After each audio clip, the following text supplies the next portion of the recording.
Hey guys, welcome back to another stream of Tokyo After School Summers discussion content. Today we'll be talking about the content that released during the Day Quest campaigns as well as the Golden Week campaigns, as well as a bit of the content that released during this current Chapter 16 Part 1 campaign. Joining me today is Zalgus. Hello, it's just me today. Yes, just him and poor Sigolmi. Hopefully Zalgus can do a bit of heavy lifting today since I may not be up to par as I usually am. So please be patient and thank you for your understanding. Yeah, let's go ahead and hop right into the content. So today, let us start off with the AR equips that released during the Date Quest campaign. We'll be starting off with the Surtr AR. So this one, we can go through real quick. It is, in effect, something that gives CP every time you move at a very low rate, a very small amount, and can also increase damage to enemies inflicted with this charm. My only note on this is do not use it, because it is not a good AR, even when maxed. But the art is nice. Face-start ARs as good as the ones on launch, the CP on face-start ARs. Yeah, this is a pretty exceptionally doo-doo. It's like not even as good as like the 2-star AR we have. It's Hate the art tax. The art is quite good. I know some people are criticizing Surtr again because he's like same face as always. I think it's slightly better, but you know, it's outlet. What are you gonna do about it? But yeah, arc here looks nice. The lighting and shading looks nice. Not much else to say about it though. We can move on if there's nothing else to say though. No, we can. Alright, so we will be speeding through this content because this is just a bunch of auxiliary stuff, including the, as we all see, the charge evos, but we'll talk about what's interesting where we can. So next off the batch, we are going to be talking about the Itzamna equip. So this equipment is something that lets you heal both the equipper as well as adjacent allies at move phase end. So generous timing at an okay range and applicability to both self and teammates.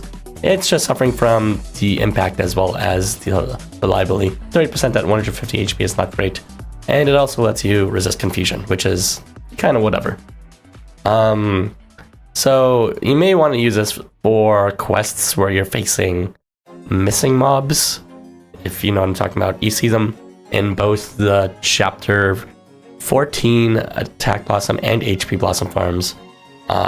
If you're actually going to sacrifice one of your equip slots for not a booster, then this is okay because it'll kind of cancel out the confusion damage as well as block out confusion in general.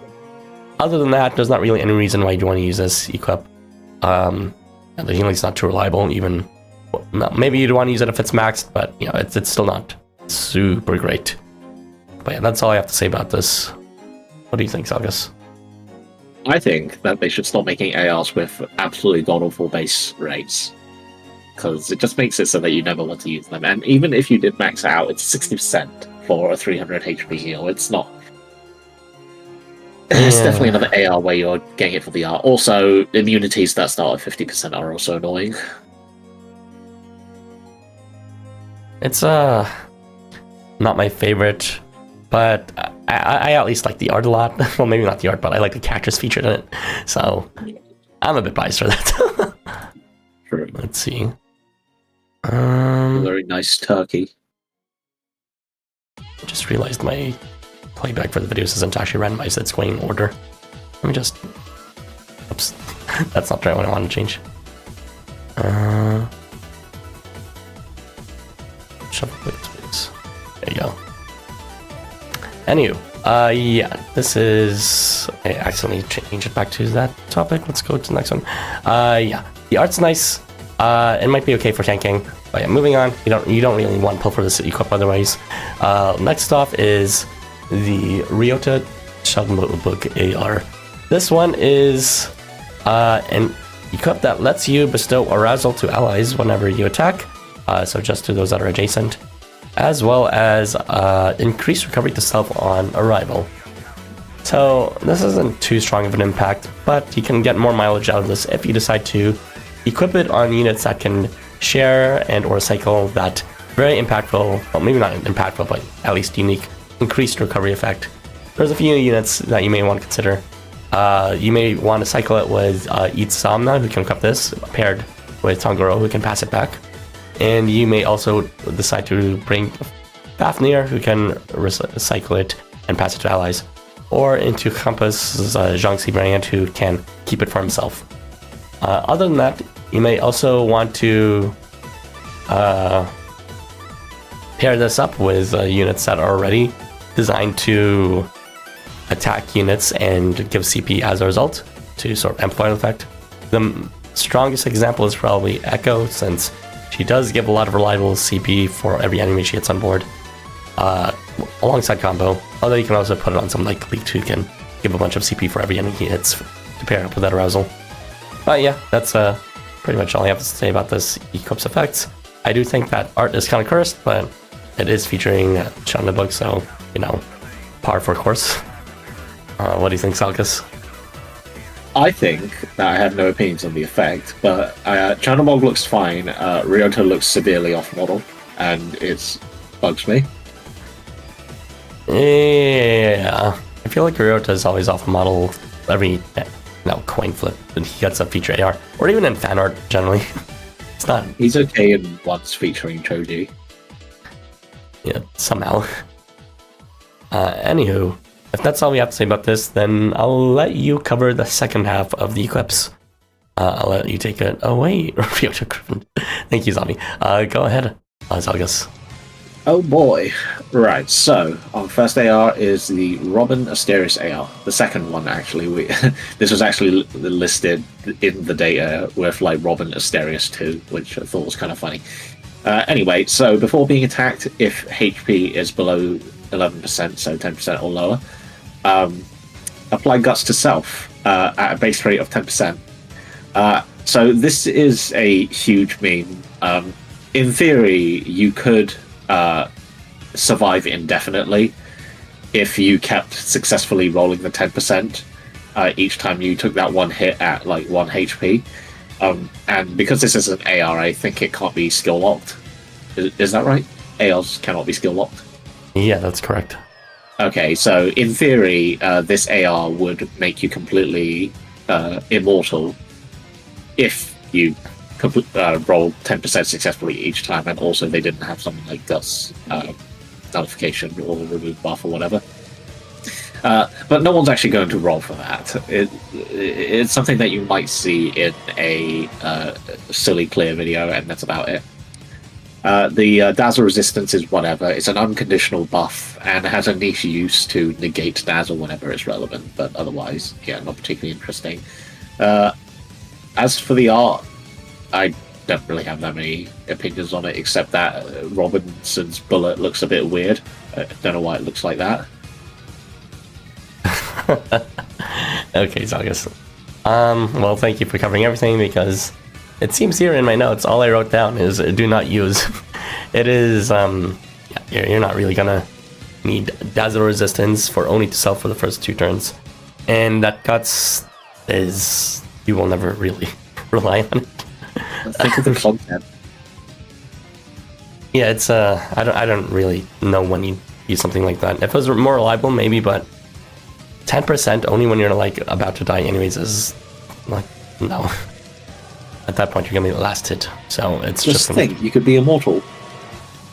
Only if you're rerolling, but you definitely do not need to rely on reroll strats in 2025. All right, let's. Also, you could probably just pick someone who has Guts to self before being attacked. You could pick like Hombre Tigre instead, if you really wanted to do those meme strats. Yeah. Anyway, the art's fine, but this is one of those filler ARs. Not great. We can just move on. So, go on with the 5 stars, Zalgus. Right, Shuichi MacRoich. So, before attacking, decrease 10% of target's max HP by... I don't know why I'm saying it like this. Do 10% of target's max HP at a 6% rate. So, as we previously discussed on whenever ago that stream was, Jersey Devil Joyzy Devil, who has a ton of percent max HP damage. That was a really strong effect, and this adds even more. Unfortunately, Joyzy Devil cannot actually equip this because he's not in the pool for it, which is a shame, but it would have been fun to stack even more. Anyway, basically unconditional percent health damage is quite strong, even at a 60% rate, although it would be nice to have that much higher. But yeah, what you want to do is basically just use it on people who have a wide range or have combo. So since by default it has magic range, there's plenty of people who can well, magic range alone is a big range to hit things with. Unfortunately, off the top of my head, for some reason I cannot think of someone who has combo right now. Wait, you can't be serious. Did you not look it up? I forgot to look it up, yeah. Okay, well, good thing I took notes for this. Unless you want to like look it up right now, but I have it ready if you don't care. I mean, if you already wrote it, that's fine. Alright, well, I'm surprised you didn't even mention the one that's the most obvious. He is not technically magic range, but he is slash range, so you can look up it anyways. Ulaanbaatar's main quest variant is extremely powerful with this equip, because he gives everyone combo, but also himself, and he can position himself in front of that enemy to take away 20% HP. He's not the only one with combo though. There's also Suzuka's base variant, Gordon's 5-star, MacRoich's Jurassic variant, Licho's Illusion variant, Takumi Kaido's Crossroads variant, Kruzenik's 4-star, Kalki's Rare 4-star, and Heracles' Pool version. You may also want to pair this with like anyone that can, you know, get increased range. So the partners to Oz's Pool variant, which is currently printing right now, or you know, other type of partners as well, who is, you know, also printing right now.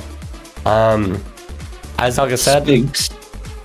Yes, Sphinx is a good example too. Sphinx, if you don't have Ulaanbaatar, he's like the discount Ulaanbaatar. But if you do have Ulaanbaatar, and that's good news for you, because you can slap this on him and you can pair him up with Joyzy Devil, which, as Zalgus said, is not actually able to equip this, but it will synergize well in terms of just giving more additional percent damage sources that will stack on top of each other, so that you can very easily remove any enemy's HP by 100% within any given turn. So, quite strong. I know it's not the most reliable, but it's at least not shit rate like the 30% you're receiving for like a shit amount of healing. This is like a very powerful effect for a 60%, and it's like already at 10%, it doesn't scale harder than that. So very good equip. And if you're using combo on it already, then you're already re-rolling for twice anyways. I do like how you specified Valentine's MacRoich, because his base variant could actually use it too, because he does have the long slash and then snipe range. Yeah, but then there's only like one square you're really taking advantage of that. He's okay too, but then you'd have to use base MacRoich, so. Wow. Yeah, he's not great. But yeah, that dazzle advantage is nothing to scoff at either. That's a good advantage. I think there's also by the Volus Alice one. Yes, it is one of the only 3 ARs with dazzle advantage. There's like a 3 or 4-star AR that has like a 1.6 times multiplier, and the Volos Alice AR, which has 2 times advantage. So very uncommon. So if you, for some reason, really want dazzle advantage, you may wish to get this one, because the base effect is good too. I mean, so is the Alice Volos one.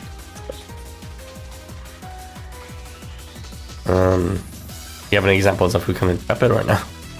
To take advantage of the dazzle? I mean, I can really... Okay. I don't really think it's it's bad for it, but... Well, Neural Space version, Kunyoshi, his base version as well, and Licho's base version, they all like dazzle. Yeah, this is just a very good overall AR for both unconventional as well as directly conventional strategies. You may also just slap this on anyone that doesn't particularly synergize with either effect, but nonetheless still does a lot of damage, because that 10% additional HP is nice to have as a damage loss effect on any damage dealer. And there is a bunch of damage dealers in this game, so just slap it on for even more. I don't really have any comments about the art. It's kind of just whatever, though. It is surprising to see Shuichi getting another 5-star equip when and doing something not involving his brother. Yeah. It's called. They really need to give him an Evo. I don't know. It's like he's one of the worst 4-stars in the game. It's just surprising they'd even think he's worth 5 stars as well. Dazzle or something. I forget. It was like resist fear by like a 40% rate or some dumb shit like that. Anyway. Yeah, terrible race. I guess he can apply weakness on hit. Not great. 40% remove fear. Yeah, that's stupid. Yeah, it is. Okay, we can move on to the next topic. And the final topic of these equips. Take it away, Zalgus. Don't worry, I wrote a bit more for this. Right, so, Alp Yuma. On Mufei's end, 15 CP to allies left and right. This is at a nice generous rate of 80% at base, which is fairly reliable. So it can actually give you a consistent source of CP. Unfortunately, the CP effect itself doesn't scale, which is a bit strange, but never mind that. And another meme effect, evasion before being attacked. It's basically the same as the Guts thing from last time. It has a slightly higher base rate, but the use case is basically the same, besides the fact that you don't need to be, or ideally you don't want to be, on the cusp of death. So I guess this is better in that regard. You could, in theory, be very tanky if you happen to have this kick in at any time whenever you get attacked, but at 15% rate, you're not going to run on it. So what you really want this for is the CP effect. It's probably... It doesn't apply to whoever's equipping it, so just left and right. So you want to use it for units who are going to want to sit next to or in between two units, or next to one unit or in between two units, either is fine. And off the top of my head, I picked Yuma, who, of course, is here on the AR. He grants limit to allies left and right of him each phase start, or not phase start, turn start. I forget which one it was, turn start or move phase end or whatever. But he wants to be seen besides his other units, and he's also long slash, I believe. And Snigorchka also comes to mind. She is an offensive buffer who ideally will want to sit up front so she can clear her own column as well, but she does decent damage, and then she wants to buff left and right of her. So she's also a good choice to equip this. Otherwise, you can also just equip it on whoever. If you just want the CP, it doesn't really matter. As long as you can position the wearer of it beside your units. They don't necessarily have to be optimally in that position, but yeah, that's pretty much the two units who I thought would work well with it. There are some units that already give CP to allies left and right of them that could use it. I know everyone forgets him because he's kind of like not the most extreme case, but also like not the largest range case either. But Akia Gongen does give a respectable amount on base start, I believe, to like allies that are encircling him. So this can help towards making CP even more significant. There's also Bugman's 4-star after his evolutions, and Bigfoot is a mountain variant, I believe, could also use this decently well. But besides that, the evasion effect, it's kind of low rate, but it could be useful for teammates or allies that already have sort of like a low rate, or rather a low downtime of evasion on themselves, to maybe support them on their downtime turns.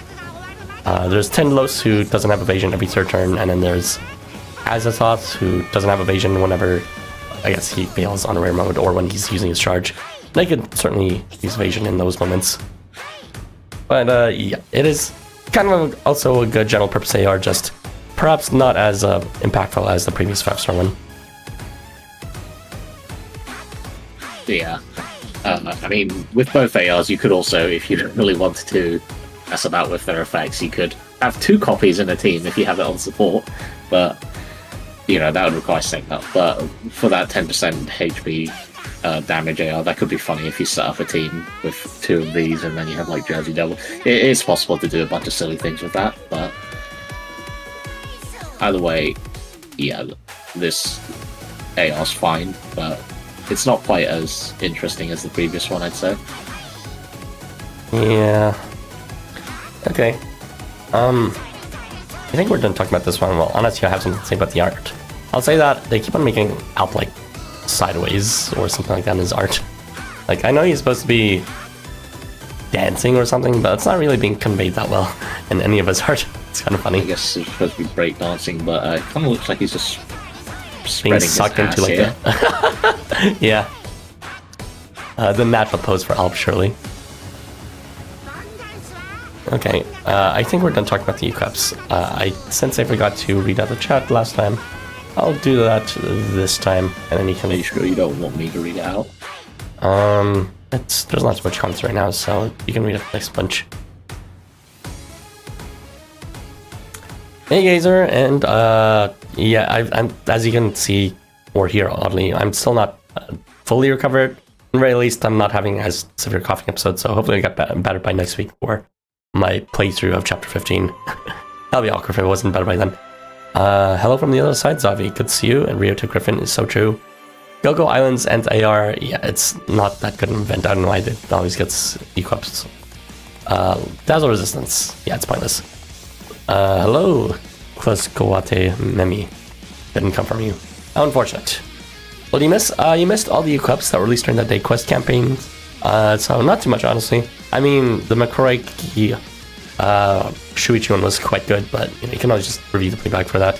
And you don't technically need us to explain how good it is. You can just read the fact and it's pretty obvious. But yeah, Yuma for sure.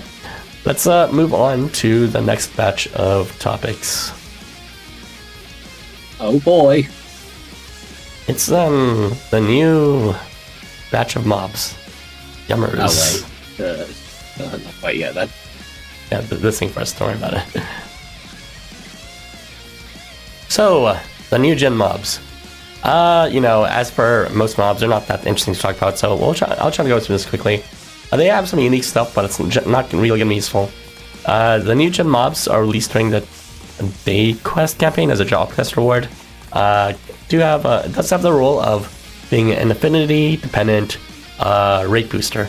So when I say affinity, I mean the affinity burst feature that is poorly utilized in this game, I will say, but he has 2 effects related to it. One is love, and one is friendship. And allies related to the rate up effect. So when allies have love, aka when you pair them up using the romance feature with some other one. Hold on. Yeah, this is for his allies, so I'm not really pairing Nugent up himself. It's for if there's some other pair that is in love within a team. Then they will receive the love status if you move them beside each other. And the person who is in love can get an additional 20% rate boost if you decide to move a new gen for whatever reason. You can bestow that an 80% rate. It's not a great rate, but it is something. Besides that, he can also give an additional 10% bonus to allies that have that friendship bonus, which is not something you can assign. It's just determined from the game from the beginning. And friendship in itself is also a rate boost, so that plus his friendship strengthening is another 20% in total. And if you have them in love, this that means that new gen can potentially give up to, with all those effects going off, a 40% bonus in rate up. A very noticeable timing in terms of being released around the same period of time as Shitagaba, who had 3 different rate up effects, as well as Ulaanbaatar's Evo, which we will get to. But yeah, other than that, he does have enhanced movement, which is a bit bizarre, because it's only for like 1 turn vertical, and then another vertical movement expansion on top of that. That's permanent. He does have some charge filling effects, acceleration itself when he attacks at a coin flip, and a bit of CP to allies that are adjacent to him every turn start. And lastly, while it's unlikely for him to really get his charge, given that he only has that 1 acceleration effect, he does have a remarkably high attack stat for a mob, and does have a limit when he moves at a 4% rate, so not very great rate either. But if you happen to get that, and you do have maxed, because it's likely you would if you decide to farm the Date Coast campaign, then you can also take advantage of both. The one-time bullseye effect on charge, as well as weakness on charge. And altogether, if you have that max artifact level, and you are lucky with him getting limited as well, then you can get up to 128,000 damage per square. So that's pretty okay for a mob, I guess. It's very unlikely though, but that is technically a lot of his kit is built towards that very unlikely thing that you could exploit. I have to take that under consideration. Oh, good luck getting his charge up. I mean, I guess you have a few more options now for that. But lastly, he does have a bit of a healing effect, which is kind of like, I don't know what you want to do with it, but if the allies that he moves with, that are in his team when he dies have love, which they might because he also has a different love strengthening effect that boosts his rate up. He also bestows a love strengthening effect that increases healing as long as they have love. It is a good amount, but then again, you expect Nijin to die, which, I guess it's not too unexpected given he's mob, but I'm not sure if he'd be playing around that at all. I did talk a lot about this unit for no reason at all, because it's not extremely unlikely you'd ever use him. Well, yeah. It is technically possible you'd use them in unlikely arrangement for like low range instant damage with affiliation perks if you have CP up, so he doesn't have to go through the effort of building his charge himself. And you may also want to bring him if you're already doing like an affinity burst centric team, which is unlikely, but if you are, he's already there to boost 2 of those effects straight up. So yeah, those are the only 2 use cases. So not technically useless, but those use cases themselves are kind of like, hypothetical, not really extent. That's all I can say about this mob. All right. What do you think, Zalgus? Right, so I have a few thoughts. First of all, if you're doing the love team, you'd probably rather just use Hecate, but who doesn't need to move to do hers, and hers lasts forever for the regen. But anyway, that's a lesser complaint. So first of all, friendship. If the friendship base buff is 10% skill rate up, so you actually do get a nice 20% rate up with this guy. Now, that would be cool, but the problem is that relationship buffs only last 3 turns, and you have to move to trigger them. And then you also have to move to trigger this guy's buffs. So, realistically, you're only going to get 2 turns out of it, as in the turn that you apply either love or friendship or these buffs, and then the turn after which will wear off. So, and you have to keep alternating movement, which can be difficult to do in some teams. My other problem is that, so he has base increased vertical movement. Okay, cool. And then he has increased vertical movement again. If these were both horizontal movement, that would make so much more sense. Because he only applies his love and friendship boost like 2 to the left and right, he really would have preferred horizontal movement. Because it's set up like this, you can't actually set it up on turn 1 unless it's like a small map and he happens to start in the middle. So I don't know why they gave him vertical movement twice. That's awful. The vertical movement should have been horizontal movement, either one of them. So that sucks. Now, the prospect of getting 40% rate up is funny, but it's just really prohibitive in terms of team building, because you have to, have a team that is willing to give up, every other move turn to refresh this buff, and then I don't know. It's just a whole thing that I will say it's like, in the most technical sense, it's easier to set up than Shitty Godwa's rate up thing, where you have to like constantly hit people with this boring shit. Also, the rate is 80-70, which kind of sucks, but that's a lesser problem. It's high enough that it's probably usable, but I don't know. I just wish it lasted longer than 3 turns, because having to give up that many movement turns to this guy kind of sucks. But besides the practicality, I do think it could be funny to play around with, mainly for me, because I play with low rate skill units sometimes. Ugh. But yeah, it's certainly a unique mob, so I can't fault it for that. They look pretty fancy, at least. They look very chiseled, literally. Yeah. Okay, we don't have to yap on about this unit much longer. It's barely unit. Let's just move on to the next topic. Thank you for your commentary on that, Zalgus. We will now move on to the Charge Evos, a brand new feature. And I believe... Oh, it's me who's talking about itself. Damn it. Okay. I'll be talking about Ashigara's Charge Evo. And I'll be talking about the rest of his kit too, because why not? I mean, it's not too difficult to talk about anyways. Well, yeah, so Ashigara recently received an evolution that has given him both attack up and defense up on his charge. So thankfully, he does have at least some weight to build his charge every time he moves.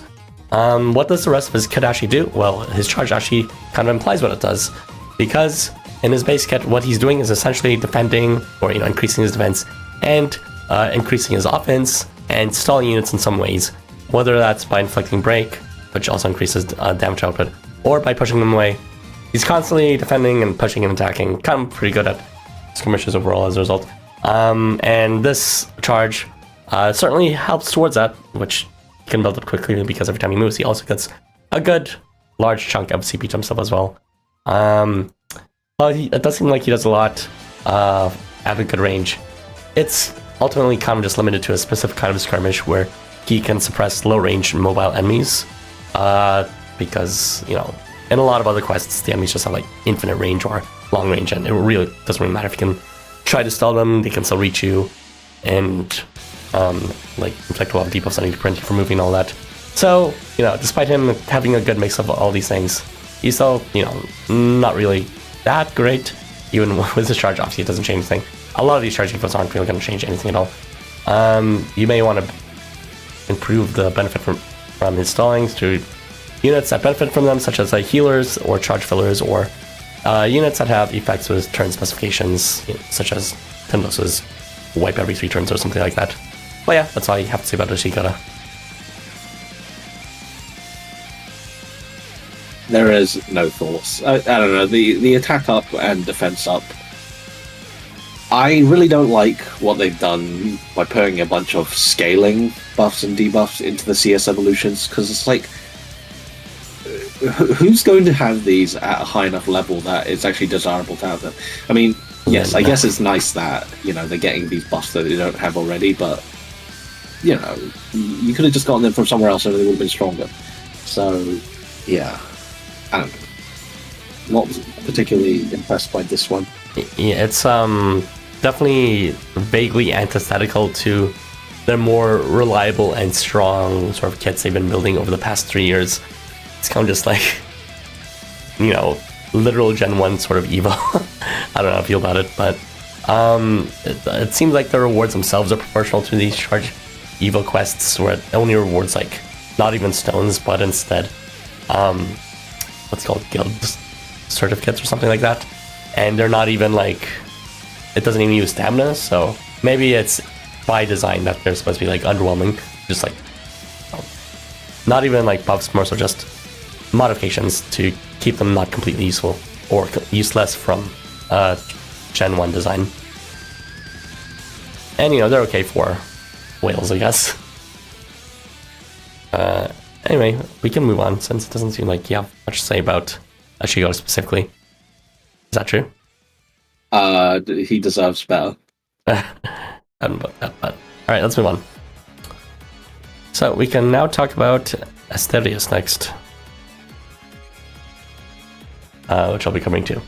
So Asterius recently received an evolution too, a charge evolution, that for his common and rare, they will reduce CP on the enemy when they attack them, and just for his rare version only, also increases damage through his limit effect.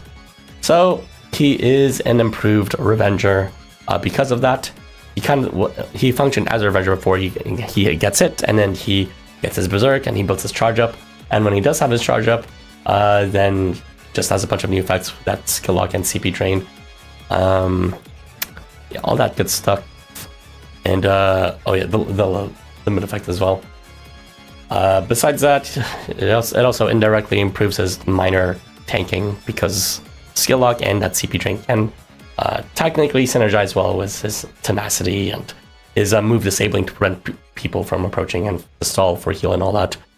And yeah, as I said, that also improves his damage dealing, which is kind of like what he primarily does in a sense. Besides the revenging method of it, he also has that crit to self and movement disabling advantage, which he does whenever he moves or spreads it to enemies.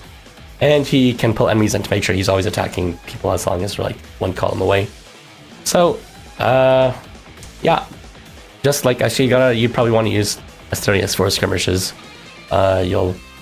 In particular, you'll want it for damage dealing when you are specifically not trying to bring units that just can all range everything.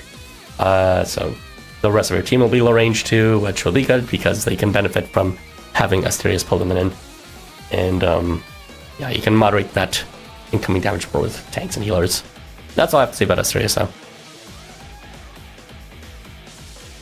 I also don't have much to say about this. I mean, I think limit is one of the worst buffs to give as a scaling buff, because it starts at 1. I think it's technically fine just because, what's it called? Asterius is designed to get hit with his CP 1 hit thing. He's not going to get his charge otherwise, so. But he doesn't even have very good defenses. It's just tenacity.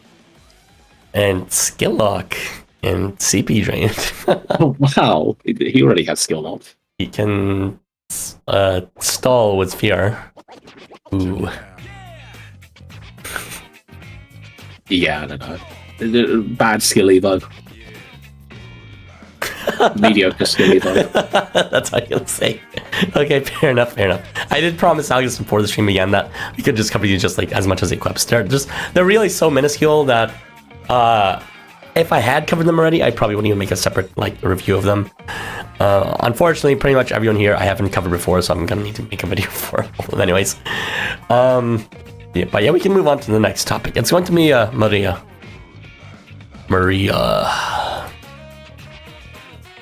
Right, so Maria's base 4-star. Her common version received regeneration on charge, and her rare version received damage reversal on charge. She has improved in her healer tanking, or tanking and healing. So as you can see, she is a decent healer with face start healing at 1.2 HP to stuff and allies. Adjacent face start, not a great range, but it's an okay amount of healing to her team. She has some hots, blessing and regeneration. And she can revive units too whenever she's hit or when she dies. So she has a bit of that auxiliary healing utility that could be useful for very specific situations, but otherwise it's kind of like niche. And she also is this kind of counts as healing in cult, kind of counts as tanking with that damage reversal if she can get her charge up. That does prevent damage while also turning into healing instead. And it uniquely actually synergizes with her stigma. I thought that stigma effect to self on her charge was like always going to be useless unless they reverse it somehow. And in this case, they literally do. By having that stigma increased damage she receives, she'll instead receive increased healing from at least that first turn. However, watch it for the next 2 turns because she'll take quite a bit. And outside of that, she resists darkness too, so she can get her charge. The one downside is a pretty major one. She has nothing in her kit that can actually build her charge, so yeah. That's definitely a unit to give a charge evo without a companion skill evo. And lastly, she can do some guts tanking as well with 50% rate whenever she's hit, which that's kind of her entire kit is all about being hit. She has nothing when she attacks it. Everything's just like when she's hit or when she dies or stuff like that. But she punches units when she is hit. So as I mentioned, she's a tank, so she can take a good amount of hits. Then she can also inflict Stigma or Skill Lock, which are both decently powerful. Yeah, so not really unlike the other two, one meant for skirmishing, but it can be good if you pair her with like punishment coercers, such as Gurren Gotch, obviously, turning him in all range, or, anyone who can pull the board inwards is good too. You may, despite being kind of this weird tank, she's not really a primary tank, so it'd be best if you bring her with another tank, and a debuff Ligator as well. Her healing is decent enough to be the primary healer though. But yeah, she exists. She's a strong-ish choice, just because her base kit was stronger for that skill lock one hit. Only if you're in the right teams anyways. But, in most quests, she's not actually that strong, because that's not really how you want to play most quests. And the Charge Evo kind of doesn't change much with that regard. I think it's ironic that Maria probably has the best skill Evo, because the buff that she got is not only not scaling, but it is also just a extremely powerful buff that is synergistic to her kit. The problem is that of the people who got skill Evos or CS Evos, she's the only one who can't actually build up her own CP. Yeah. So it's kind of weird. The damage breath was very good. Works with her well with what she wants to do, and doesn't care that she only has a level 1 CS, for example. But yeah, can't build up CS, so you really need to have at least one unit who is supporting her on that. Which, if you're doing that at that point, that opens up a whole bucket of worms about how you could just you could support her by just having Yuma kill everything. So I don't know. But if you want to use Maria, her CS is a lot better now, so that is a consideration. It is funny that I never really considered something like Stigma to self being helpful in the context of damage reversal, but it's a pretty big brain of Life Hunters. But when will they fix Arsalan's CS? They already did. What do you mean? Unction strengthening or weakening? Sure, whatever you say. So I mean, maybe if they significantly increase the modifier of unction strengthening, then we can talk. That wasn't the problem. It's just that it was a flat modifier, not a scaling one. Anyway, let's move on or switch gears to the second half of the charge evolutions. Yeah, everyone's really feeling how good those are, aren't they? But yeah, Zalgus will be covering the second half. On your mark. Whenever you're ready. Should have guessed soundboard for Mario Party minigame start sounds. Why are we doing Valentine's League first anyway? It's a 4-star. I don't know. Oh, well, whatever. Right, so Valentine's League. His CS Evo, not that great. So all he got was a heal spread on hit.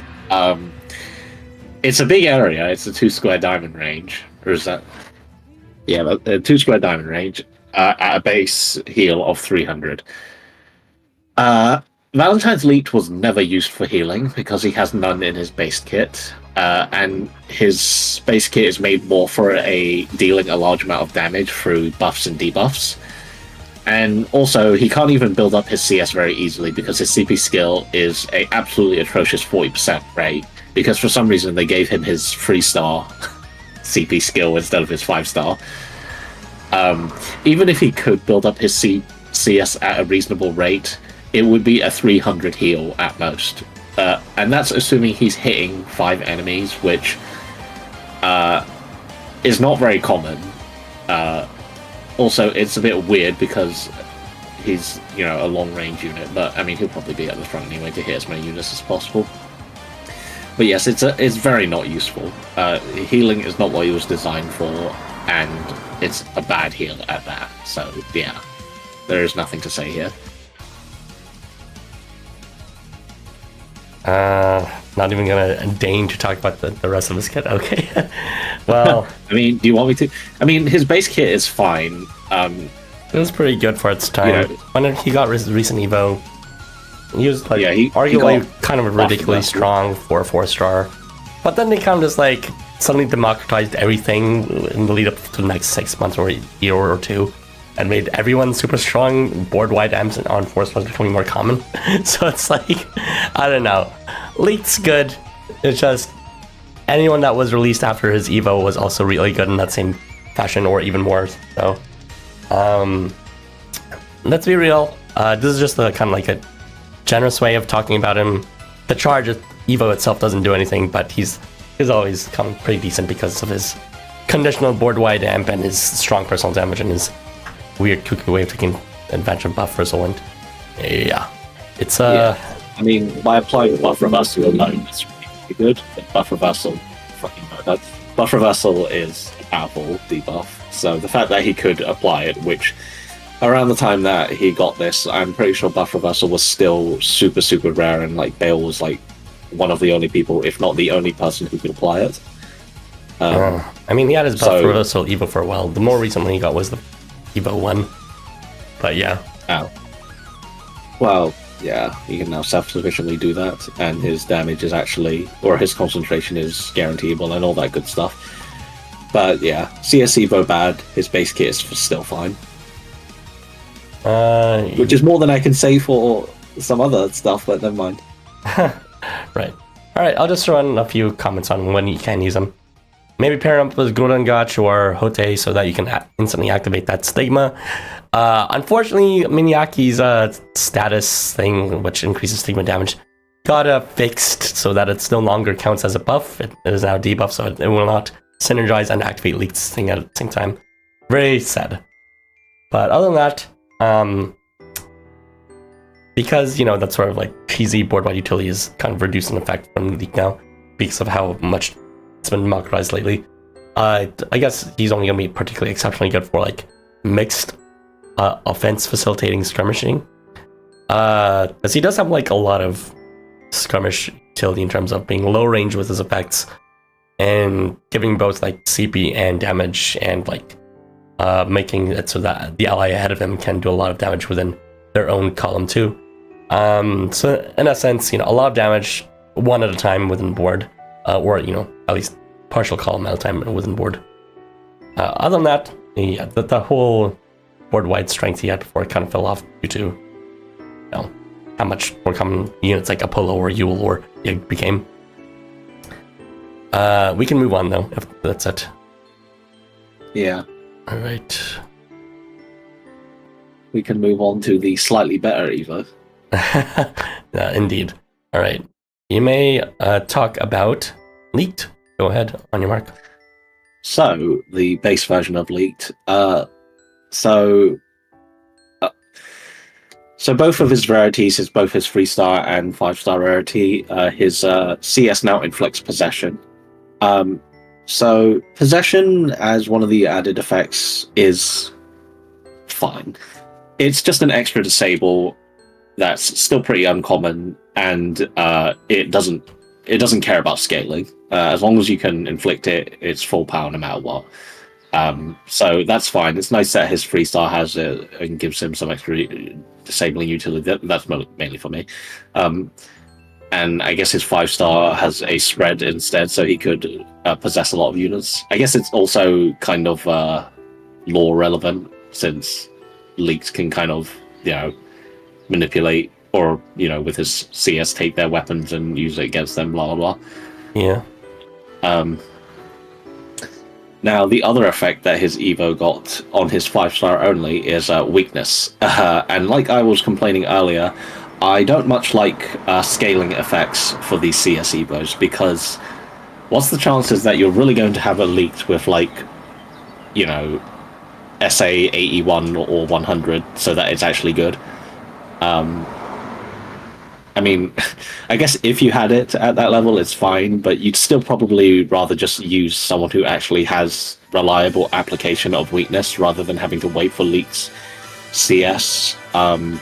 Licht does have a few methods of building up his own CS, and by that I mean he has a on-move skill and a before hitting skill.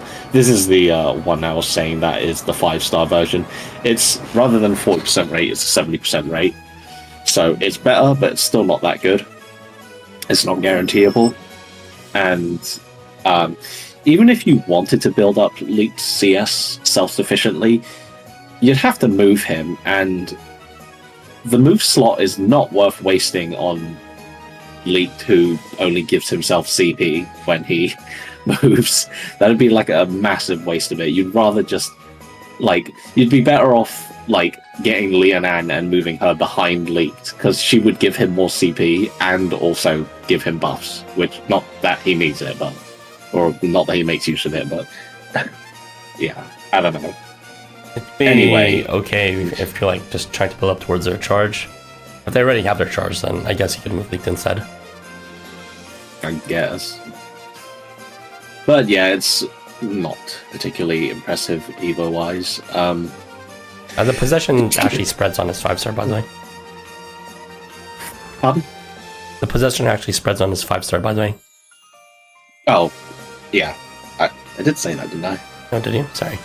I did. Yeah, Licht has... at his 3-star, the possession is only to enemies hit it, but on his 5-star, it's spread, so that's nice.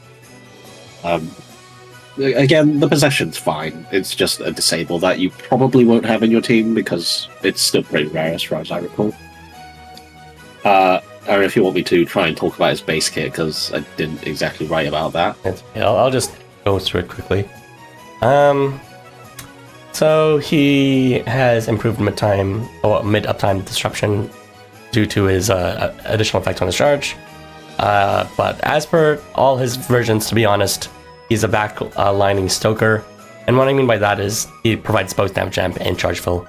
He does it both globally as well as locally in a pronounced manner. So ideally, he's kind of just like going to be plugged behind someone else forever that you want the most charge fill and amp from. And he has some weird sacrifice enhancing effects for enemies, or for allies rather. So if you have allies that you intend to die, Licht's pretty good to go with them because he gives them additional effects when they die. Remove all buffs on enemies and share all buffs to all allies. And just use them on skirmish teams, honestly. I know he has some border effects, but his best case use is when he's like giving a bunch of CP and a bunch of amp to the ally ahead of him. And also, his amps and charge fill isn't that reliable per se, which is a huge downside, but I guess the main thing he has got going is that he can just do it indefinitely throughout the phase, whereas a lot of other units might only be able to do it like once at phase start, stuff like that. So again, that screams bring for skirmish teams. It'll be good for boosting damage and charge uptime, and he'll also just, let your allies benefit if they're unexpectedly defeated, which is probably going to be more likely in skirmish type teams. But yeah, that's it. Last topic we can move on to, if you're ready, Zalgus. Yes, ready.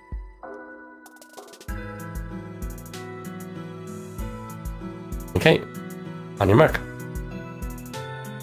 It's everybody's favorite Kengo clone, Oniwaka. Right, so Oniwaka on his CS at 3-star he got just remove buff, and at 5-star he got remove buff and break. The remove buff is fine. Oniwaka's going to be removing enemy buffs anyway with his base kit skill evo, where he steals buffs from enemies. I did think that maybe there was a slight disadvantage in that, you're removing buffs you could potentially be stealing the next turn, but it doesn't matter that much, probably. As long as you're removing their buffs, it's probably enough. And the other effect is that at only 5-star he applies break to hit enemies and units near them. Again, don't know about scaling effects on CSs, but in this case I guess it's fine because you can also use the break just as a disable instead, since they won't be able to move and he can spread it based on how the enemies are arranged. So it's fine, I guess. Remove buff is useful and break for halting the enemy is useful. In terms of actually building his CP, Oniwaka's pretty terrible at it. He only has Berserker for a 60% rate for CP gain when getting hit, so you're not even guaranteed to really get his CS in like reasonable amount of time. So that's not good. He also doesn't really have great defenses. He has tenacity, which is fine, I guess, and guts, but nothing else besides that. I mean, I guess he also has whatever he steals off the enemies, and he'll be weakening the enemies. Well, some of the enemies. It's unfortunately very short range. I can go through his kit if you want, because it's simple enough and I can remember it. It's not that simple, but yeah, you can talk about it. When Oniwaka moves in a thrust range, he will steal one buff off of the enemy and remove it from them, and he will also copy all buffs to the ally behind him. So he really wants an ally behind him who has a variety of buffs for him to steal, and he wants to be used against enemies who he can actually steal buffs off of. So he's pretty selfish about it. He basically just tries to beef himself up. This is all largely irrelevant to his CS Evo. I guess the remove buff will allow him to, say, further neuter their defenses, possibly, or offenses, preventing them from mounting a powerful counterattack, unless they reapply the buffs, but never mind. But yeah, in terms of like trying to, I guess, juggernaut with Oniwaka by just, giving him a ton of buffs, there are easier ways to do it, and there are also two units who can do it way better than him, fire units even, which is Jiangshi, Knight Krampus, and Fafnir, who can, keep those buffs going forever.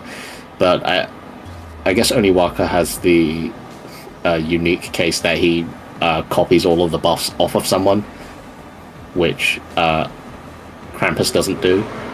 But Fafnir does that anyway, and then, even then, like, there are other units who can do the whole, buff spreading better than just doing it selfishly, like the ever-present, for Ara at least, Mugen Wakantanka, and then also Tangaroa Mugen and all that good stuff. Or not Tangaroa Mugen, Kanan Tangaroa. So, yeah, Oniwaka's not that great in the current state of the game because there are other units to do better, and his CS Evo doesn't help with that. Yeah. The Evo does not seem to change how you would use him before, or his relevance, really. In fact, I bet you guys didn't notice, but in this footage here, he doesn't even have his Evo.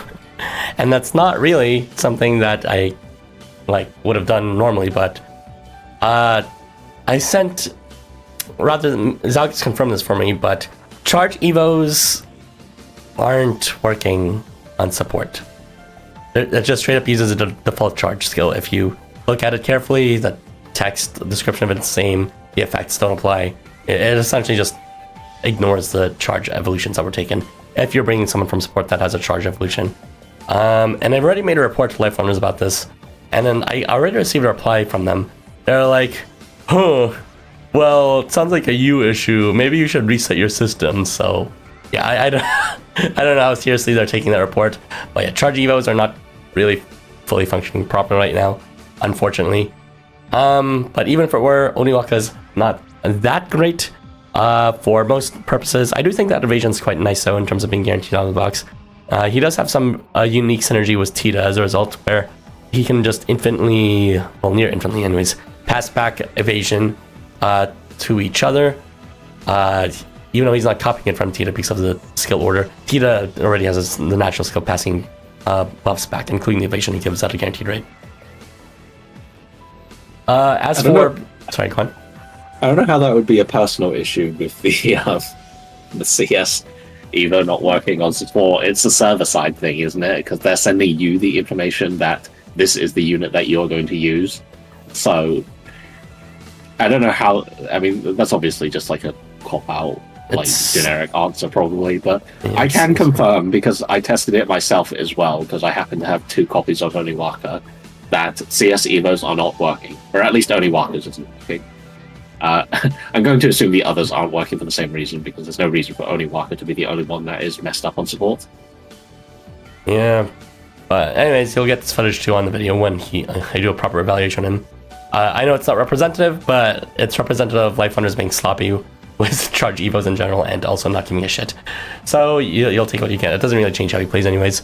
Thank you again, Zalgus, for finding that issue.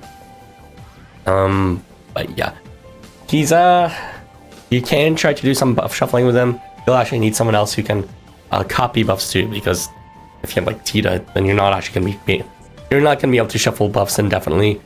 Just the evasion because he's giving it, and then Tita gives it back. But there's only one unit you could feasibly indefinitely share buffs with, and you're not going to like the answer because it's also not reliable. It's going to be Enigma, is a 4-star because he also copies all buffs every turn. It's only at an 8% rate though. It's not great. Not guaranteeable at all. Harvey would be livid if he were here. And he's always livid. Anyways, let's see what I have written for here. Yeah. Other than Enigma, you can also distribute evasion, not just from Tita, but also to, as Zalgus mentioned, Tangroa, his Conan version. Pass that evasion and he passes back if you set. Of course, Oniwaka will still be taking a fistful of something every turn before, but at least every something it'll be able to enjoy it. And also the rest of your allies can enjoy evasion as well at that point. Other than that, you may want to pair him with buff-rich partners like Marduk's Saturday Variant or Hawkman's Saturday Variant. You got lots of buffs you can copy. Why you'd want to do that when you could just like buff those units instead? I don't know, but if you like Oniwaka, you can. So, yeah. I think that's it for what we have to say about these topics. That's fine with you. Yes, they are mediocre. Okay, Do better, like others. Before we move on, can you please read the chat this time of everything we missed since? Which one was it? Is it we can skip these? Yeah. No, that's the... Well, those are the new gens, but you didn't read those either, so that's fine. We can skip those. Self-love gone too far. Yeah. Maybe. Well, the new gens can't love anyway because they're mere mobs. Which is a shame. You could play around with that, but no such luck. It's part of their lore, if you read their research profiles. Something about them... It is like literally self-love or something like that. They have like compatibility with their future selves, or which lets them like, I don't know, access that future thing. I don't know. It's a bit odd. Some utopia shit going on with them. But yeah, self-love is indeed an accurate way to describe what their entire deal is, even though they don't have any love strengthening to themselves. Sounds like they don't have self-love then. Maybe. Hello everyone. Hello, person whose name I never know how to pronounce. Hune. Ashigara is so sad, man. Yeah. I mean, I remember when I started, I had this summer Ashigara on my friends list, who I still have, even though he hasn't played in a dog's age. But I just keep it around for nostalgia's sake, and I would always wonder, why does he sometimes do a lot of damage and sometimes he doesn't? And why does he sometimes explode when taking damage and sometimes doesn't? It's because he has Berserk. Sometimes has Berserk. Anyway, he was the very first damage dealer or very first support damage dealer I used. But anyway, yeah, Ashigara is very bad these days. Yeah. CS Evo. Oh yeah, he also got that stupid skill Evo, Gourmet Strengthening or something. So he got Nourishment Strengthening. Wow. 2 turns. Wow. So useful. CS Evos, more like whale Evos. I don't know if you'd want to whale for that. Honestly, like even if you whale them, they're not particularly amazing. They should give Shino a Evo that gives him massive scaling so that Lulu can talk about how he has the strongest Shino. I'm sure he will anyway, but anyway. Never stops being hilarious how his skill Evo is bigger than his entire kit. So yes, that one was Asterius, I think. Yeah, well, it's true for Oniwaka too. I mean, that's what happens when you go back to Gen 1 kits, where they're like literally just 4 lines. Ashigara deserves a new good unit. Yeah, I wouldn't like that. I will always approve of more Jiro art. Finally, a decent CS Evo. Definitely the best of the battle. Or I think decent CS Evo was Maria. And then best of the batch was actually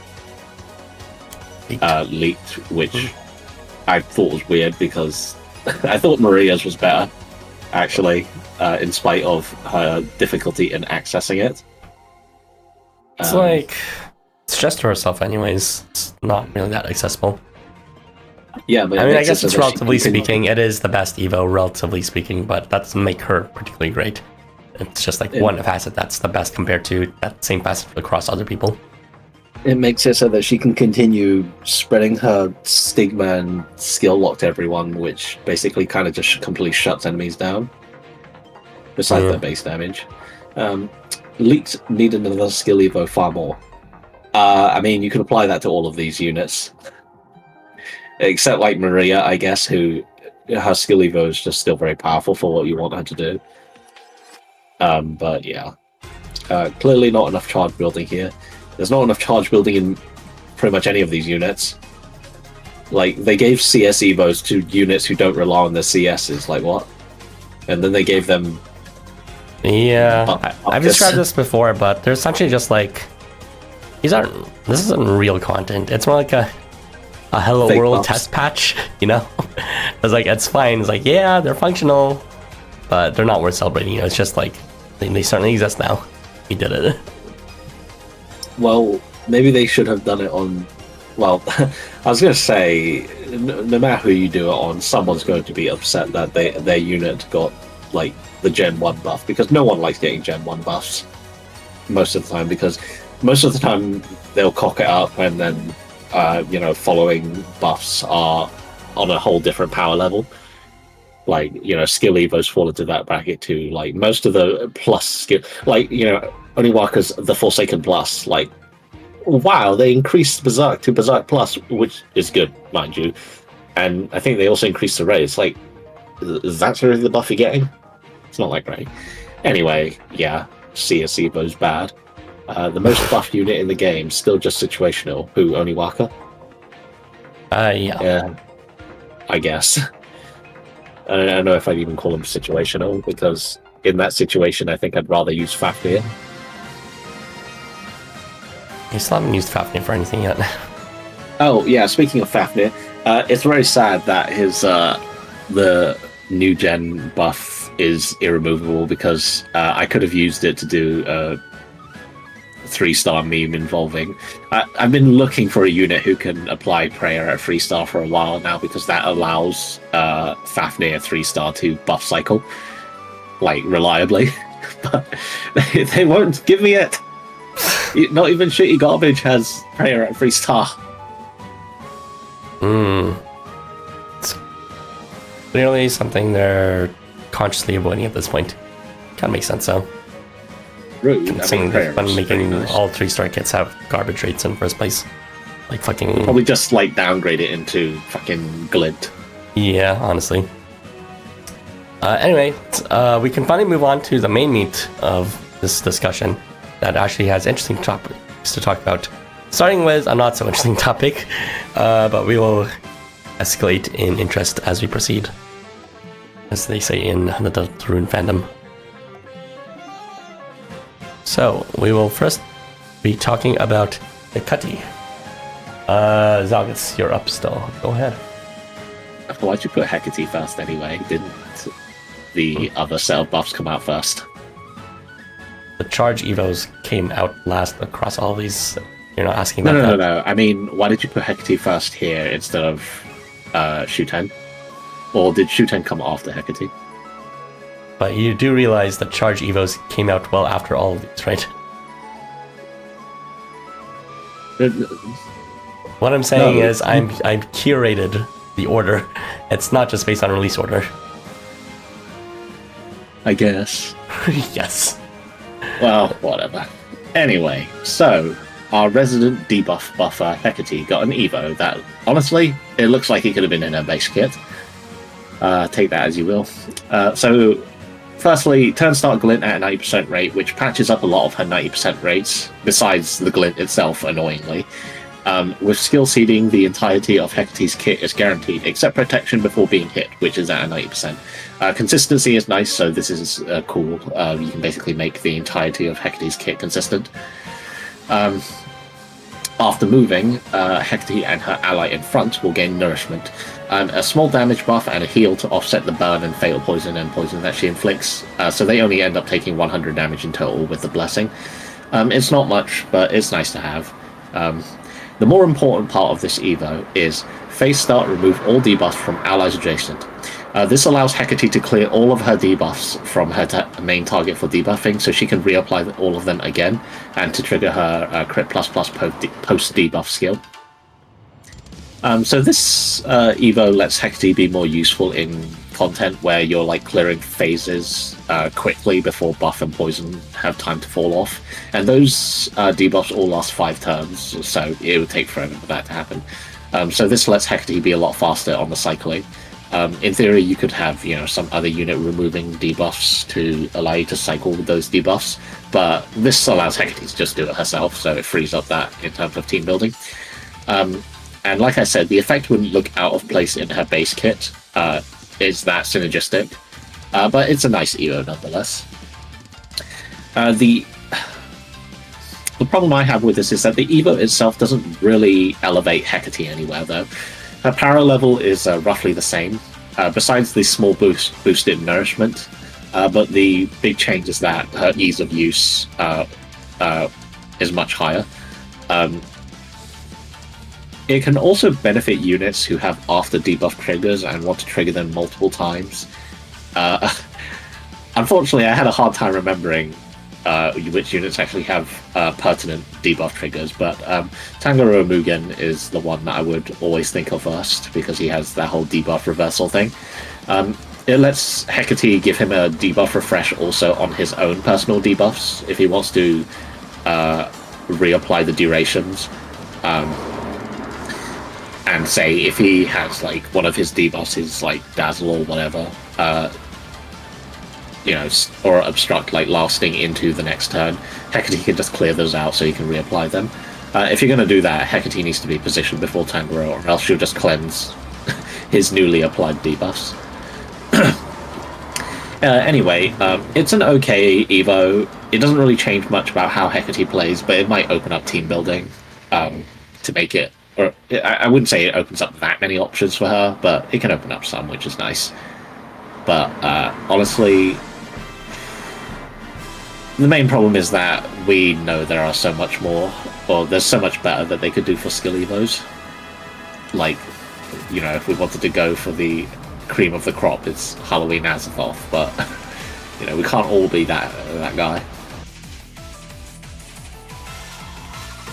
That's it. Oh, okay. Sorry, I'm just traumatized by Joe entering chat. Yeah, I was going to say, you processing that. Yeah. Anyways, let's see. What do I have to say about this unit? I don't know, just... It doesn't... Literally, it's not going to change the kind of teams you're going to build around her. As Zalgus said, it just, you know, changes her ease of use. Pair her with Tanjiro Mugen, or that debuff strengthening effect. What's it called? You may also want to equip that Fumi Licht equip so that she has another debuff she can bestow if you're doing debuff stacking anyways.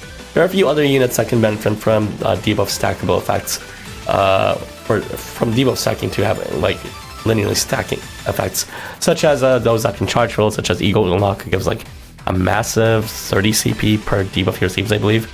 There's also Fancy Arc, who gives good amount to themselves, and Blakey's base 4-star. There's also Aizen's Jamboree version after his Evo, although it's kind of low rate. He does give like 3000 HP if it does go off per debuff. So, situational in that case. You may just want to bring her in the same way you would before, that is say, with one hypercarry unit such as Tanjiro Mugen, and just carry the board while the other two come do supportive auxiliary shit. That's all I can say about it, really. I thought you said Fancy Art for a moment. No, I did not. I mean, she is, or they are pretty fancy there. Yeah, but I think that's about it, honestly. Okay, you can read at the chat, Zalgus. Most lackluster of all. I mean, I kind of, but... I mean, yes, just think about the other ones. It's not something I can complain about that much, or it doesn't offend me as much as something upcoming, but we'll get to that. Hi, Zagiwagi, I'm Karas, JK, love you. No reading comments until it's finished, my gosh, sigh.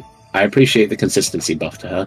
Yeah, if you want to use her, then it can be nice. Like, you don't have to like try and spare a slot to have like a vanity person to trigger her crit plus or someone to clear off her debuffs or something like that. I couldn't help but notice you slurred through Joe's comments.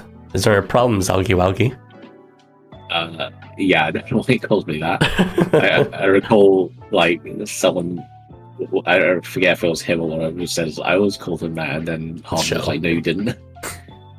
That's the thing now. Now this might be a strange question, but would you happen to be sick, Ara? The voice is different. Oh no, I'm just subbing in for Ara. I'm actually his evil twin, Ara 2. Sorry, I'm not as clever as Ara. That could have been funnier, but I screwed up. No, I'm recovering from an illness. Yeah, it's been a bit over a week now. Arathun. Yeah. They could have given her another debuff at least, or a strengthening to one of the ones she already gets.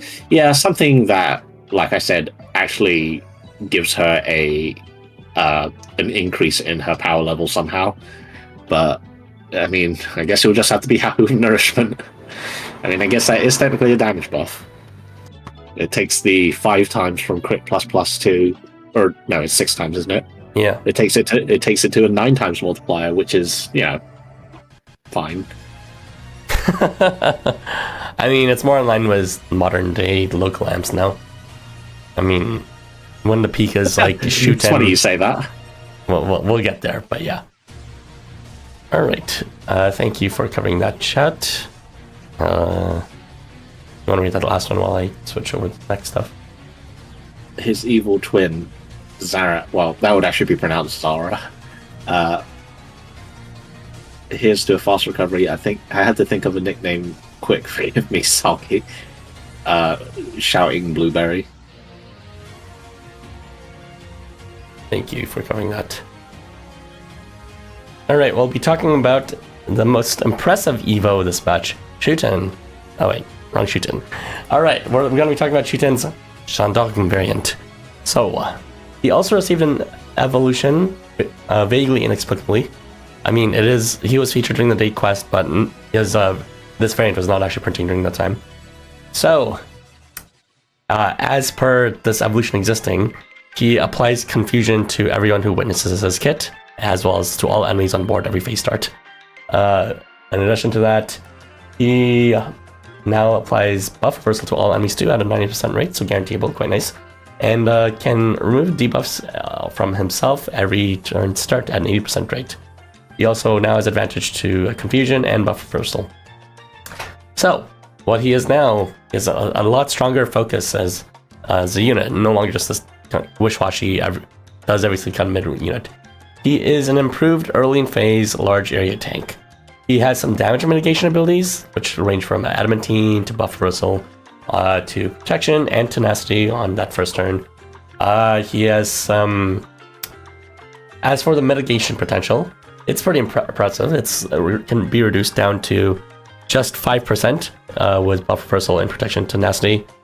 And that's not even counting the amount of mitigation just itself, which is going to be without that protection tenacity, but with adamantine it's about 10%. That's quite a lot for the first 2 turns, I believe he's reducing damage for. And outside of that, he can also impede movement so that he can more safely navigate the map with that confusion. And, he also just walks off any debuffs that come to him now. Quite nice. Also, he has better damage facilitation, which is to say, he has slightly better damage dealing because of his new advantage effects against both buff reversal and confusion, which he just applies to all enemies instantly. In addition to his previous brawn ability, and outside of that, he still has his damage amp, which hasn't really changed. Well, the buff reversal counts as a damage amp too, though he also has attack up in order. And what hasn't changed is he's a bit of a minor charge filler with arousal to self and allies adjacent every phase start, 10 CP every time he moves, and that order also giving a bit too. So, what exactly would we be using with Shuten? He's kind of almost like the polar opposite. Maybe not quite, but functionally the polar opposite to what his base form turned out to be with his Evo, which we'll get to later on in this discussion. But he is good for tanking in endurance farms for the first 2 turns, and especially the first 1 turn. He has good coverage against multiple threats. He reduces damage a significant amount, down to like 5% or 10% depending if it's himself or his allies. He can cover large map sizes, and he can prevent movement approaches too with that confusion effect. And he also just shrugs off a lot of debuffs too. So very good for the new endurance farms if he's ever featured in one again. We're kind of spoiled with the past 2 endurance farms. During their debut, of course, just being able to feature all units, it's unlikely that you can just bring this unit for any of them because he's unlikely to be a booster in all of them. But, if we do happen to have a new endurance farm for Chapter 16, maybe Shuten's Gendarme will be decent. We'll see. Besides that, he can be paired with a board-wide enemy buffer. So Gurungat or Hote to, activate that buff reversal immediately. If you pair him with Gurungat, that actually reduces damage even more because at all range, despite it being affecting all your allies, it does reduce the actual total damage too, like quite a lot. So he kind of functionally replaces what's called Snowball Jacob, or however you want to pronounce his name. He has a lot. It was a pretty decent combination where he combined both Jacob as well as Gurungat to get that buff reversed all range, which reduced damage by an enormous amount down to less than 1%. You can do it without Jacob now, so that kind of leaves Jacob a bit stranded in terms of unique uses. You can also just decide to equip on Shuten the Guts Resistance equip to take advantage of that, because even though he has buff reversal on enemies, he doesn't actually have a way natively to bestow buffs to enemies. And lastly, you may actually want to pair him with someone who can inflict board-wide madness, such as Abyss's police variant if you give him a bunch of buffs, or Ulaanbaatar's Chapter 15 variant, or even his base version every time he attacks, because madness plus confusion reduces the movement in both axes of directions, which means they'll essentially functionally be completely frozen, just like if they're feared or paralyzed. That's all my thoughts on this unit, Shuten variant. I can't believe they would do this to Valentine's Jacob. Well, I guess there is one advantage that Valentine's Jacob still has in that he himself provides, buff amp or like freeze and all that, and he also applies blessing. But yeah, yeah, he's a 5-star. So I mean, if you just want the board-wide buff reversal, then you can just use Shuten instead. So it's fine in that regard. It's not like a crazy powerful Evo on its own, but it's who you pair him with that makes it much better. And I guess that's enough. Buff reversal, like I said earlier, is still like a really powerful debuff even now. So of course, inflicting buff reversal board wide is just like crazy. But yeah, it's a nice enough Evo. It's better than Hecate's.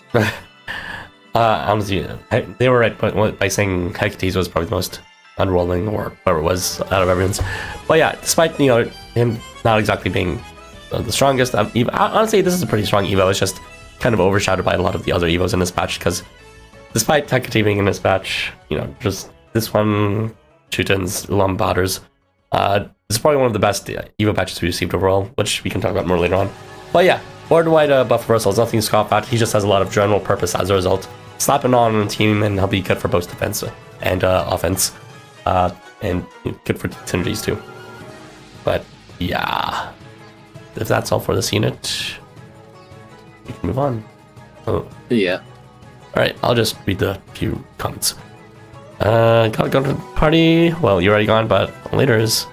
Here, it's sparking that you're more likely gonna need 1,000 pulls for. God, I hope not. Cope and all that, but for those that are listening to this part of the video, maybe perhaps the sparking thing in the poll is not cope. We'll talk about it later though. I hope they buff him again to focus more on his new debuff role. Well, they could give him some more buffs, but I think that this was more of like a final encore in terms of they gave him some ridiculous buffs. And I think Shuten's gotten enough. Yeah, he should know his place. they signed him off in terms of he will never be relevant again with a nice thank you basket. They'll never look at him again after giving him something this amazing. Because, like, Jesus. We'll talk about that more later, though, with his base version. But for now, let's move on to the next topic of the batch. Oh boy. Quick, someone call Harvey. Give me a second. He's thinking he got moved by accident. Alright, go ahead. You may begin, Zalgus. Oh boy. I think it's funny that Harvey didn't come with this one, because I thought he was going to come to... he had a lot of good topics to talk about this one, but I don't know, I guess... whatever, I'm not going to overthink it. He just thought they were probably mid. The rest of it was boring, and also, I guess he didn't care enough to complain about this, which he already complained about Help Channel. These are like his top two favorites, though, so it's like, come on, you at least got to support your favorites, jeez. Is it really supporting them if what you're doing is the opposite of glazing? Well, he stuck around for worse. Right, so, Leib. As viewers of this channel well know, and even some who don't view this channel, Leib is notorious for being one of the worst 5-stars in the game, if not the worst 5-star. Even when he released, his kit was extremely bad with disgustingly low rates and otherwise just not doing very much besides being immune to skill locks. I would say that for me, at least, the most notable part of his kit, besides his immunities, was the Turnstile Ardor at 50%, which meant that the bar for buffing Leib was like buried 6 feet under. So, just what did they do to the very popular Leib? And I mean very popular. Well, let me tell you. So he had this skill, which had protection, and an absolutely atrocious remove debuff rate on hit to adjacent allies. It was a horrible 30%. Now, how did they buff it? Well, the protection's identical, so it's still only phase start 2 square diamond range. Okay. And he got a bump up from 90% to 100%, which...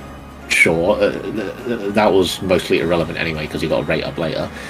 And his remove debuff got a 10% buff in total, so a still garbage 40% rate to remove debuffs on hit. Reminder that we have a 4-star unit, Pazuzu, who can immediately remove debuffs when they get applied at an 8% rate, and that's just by existing. And then we could also have Jamboree Eisen or Chapter 15 or 16 Yarlath Epithet, who also does the same remove debuff. So actually, it's 50% with concentration. Wow!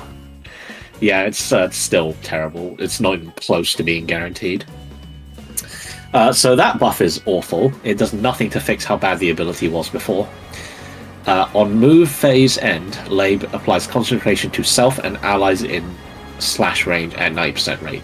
This is probably the only part of this Evo which isn't, like, abhorrent. Leib desperately needed skill rate up, and this provides some, at least. And it has a good rate of 90%, so it's, you know, easily guaranteeable. Too bad it doesn't help that Turnstile Ardor.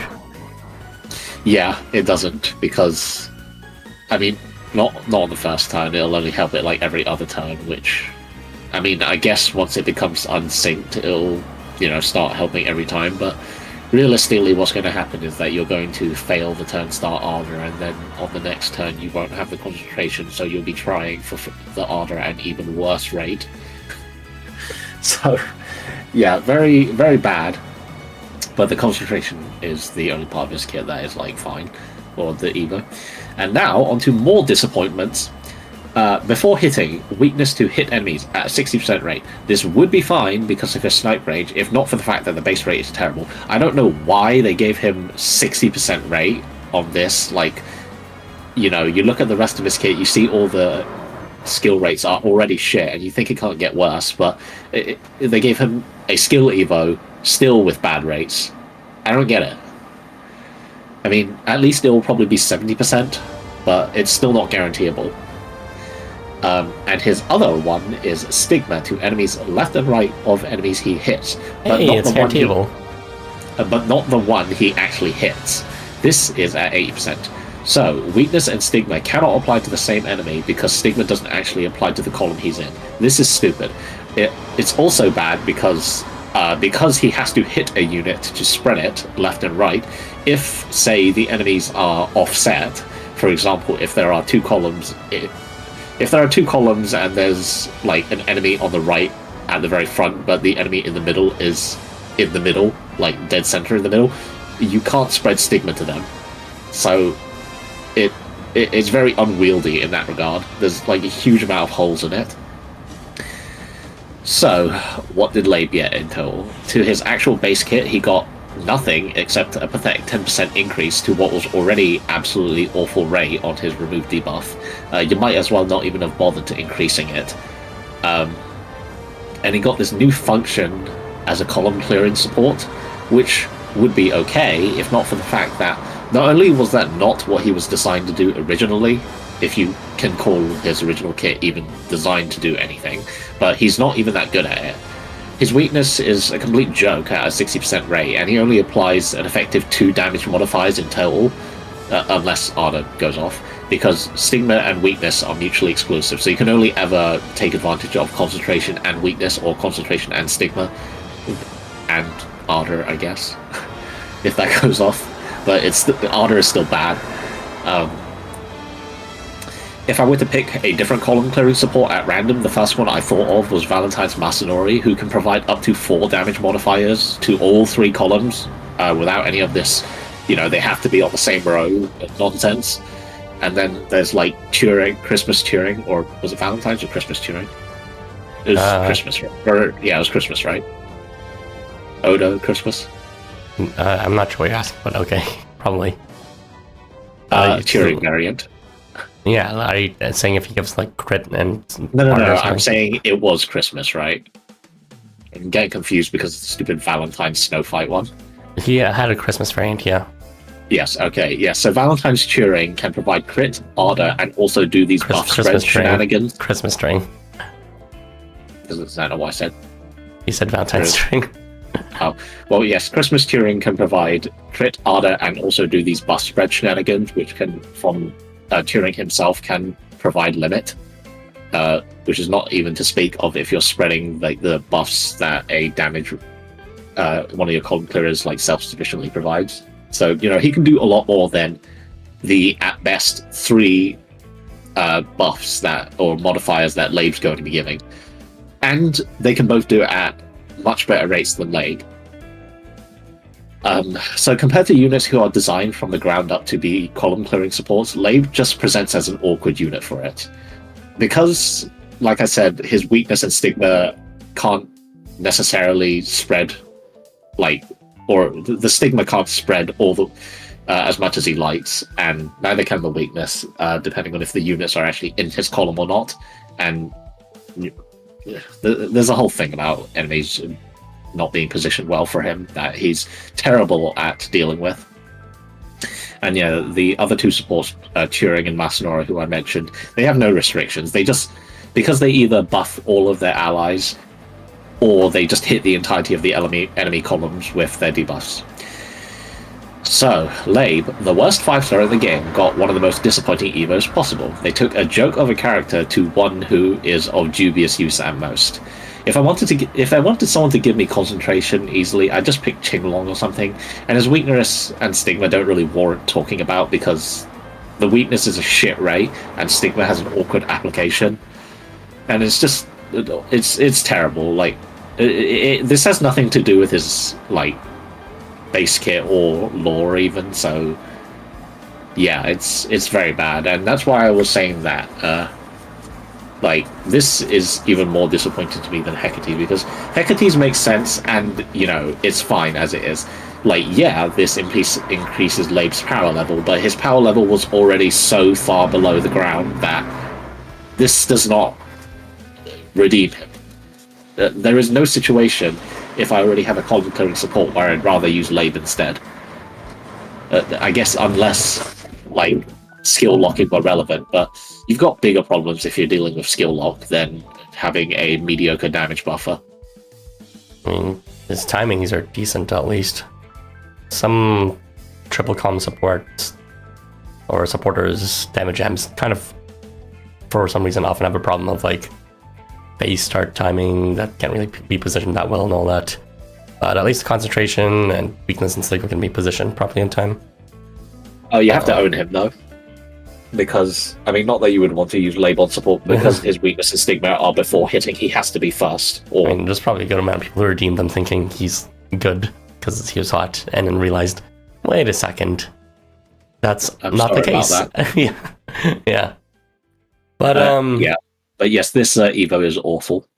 Like, in a vacuum, it's not awful, but the fact that they gave it to Leib is what makes it awful. Hey, he's no longer the worst, and like also, like technically speaking, just due to the nature of current available farms, he's pretty above average in terms of being useful for the Chapter 14 attack boss farm. Use Kyoma instead. Well, you could just say use Kyoma, use Envari, but some weirdos are still using not those units, so Leib's not a bad choice for the Chapter 14 boss farm, I guess. And this definitely makes a better case of that, even if it's not as reliable as it should be. Terrible. Yeah, I kind of felt like a kid in trouble hearing you go off the rails yelling at this person how awful he is. I'm just like quiet. I don't know what to say. I mean, that is how I can speak. I mean, yeah, you're right. I do think Hecate's Evo is worse though, and Leib's is better. But it's more of a reputational thing that makes it more insulting. It's also like relative to their base. Like, Hecate was already, fine, even if, not that strong, but Leib's base kit was, not unjustifiably called the worst 5-star in the game. So, when you compare the relative power level that they should be going, or that you would hope that they would be going, they just gave it, Yeah, I don't know. They've been really good with kits lately, and they were on a roll with previous Evos. They're like some of the best, most well-designed Evos we have in the past. And then in the same batch, it's like Leib comes here directly from someone's anus, stinking the room. So it's definitely something. Like, we got Halloween Azathoth recently, and before that we got Terramites. Like, they know how to do good Evos, and they gave this thing. They are just giving Leib fans what they deserve. Nothing else. Right. Rude. Harvey's going to hear about this, I'm sure, from someone. He could have defended him, but he chose not to because even he couldn't defend this. Yeah, it's just like he would agree with me. He wouldn't be jumping in defense. So yeah, let's. You can read at the chat, and then we can move on to Zalgus. There's not too much comments, though, but just a few. I was hoping there would be more comments that would be dunking on him or complaining. Maybe. The Harvey you have reached is not available for reviews at this time. I actually forgot who was the 5-star that got the buff after Ulan.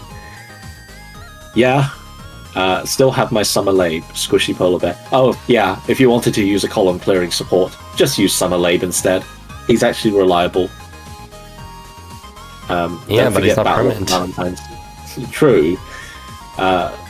Well, Leib is permanently shit. Don't forget Battle of the Valentines Kengo. Yes, that's the one we very recently got, wasn't it? And he went from like a self-sufficient damage dealer to a self-sufficient, very powerful buffer and damage dealer, was it not? Yeah, which indirectly helped his tanking too, as a result. They must, Life Wonders must use the relative base power level to say, we should make them just as powerful as...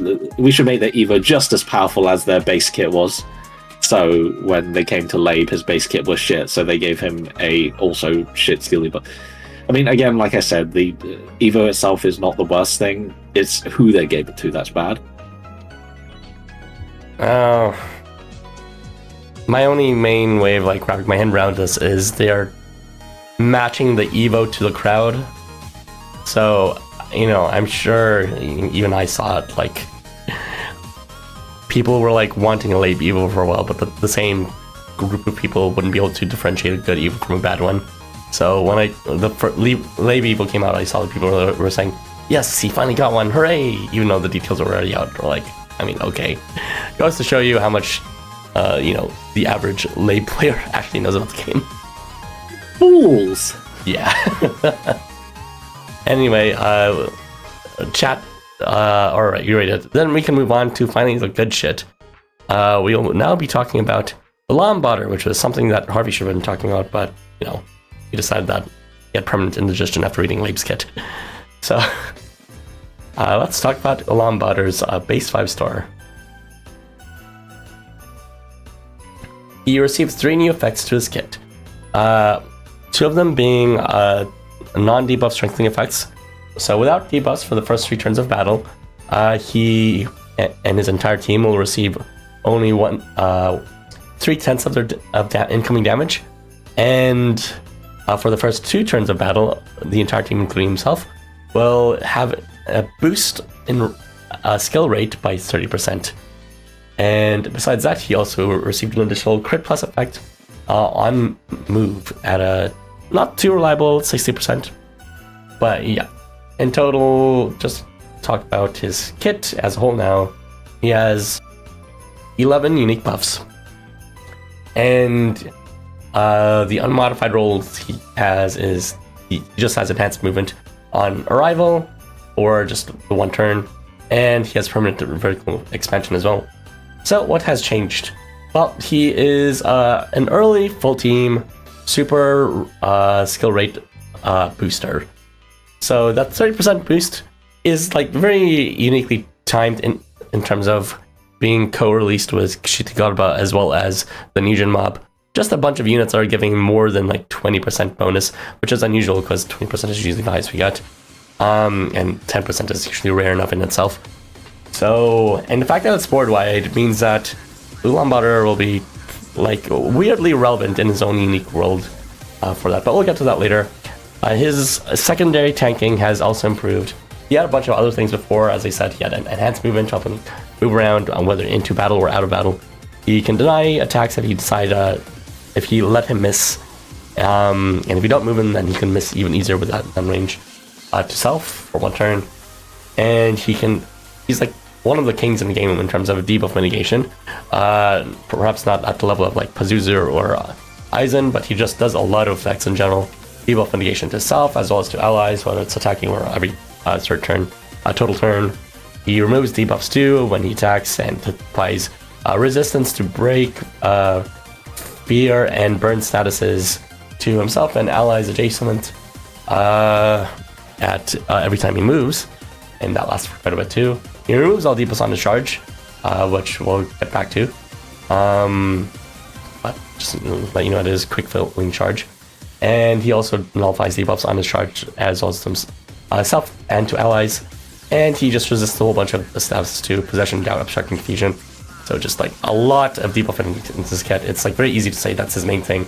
He also has a good amount of early damage penalty, which is the improved facet of his kit, being able to reduce damage for the first 3 turns by down to 3/10 of incoming. He also is just like an improved specialist damage dealer now, due to his rate up effect, making him more conducive to getting his charge for the more unique effects he has. So he also has that crit plus to self when he moves. Not the most reliable, but combined with his 30% rate up on the first 2 turns to the entire team, not just himself, that can be guaranteeable.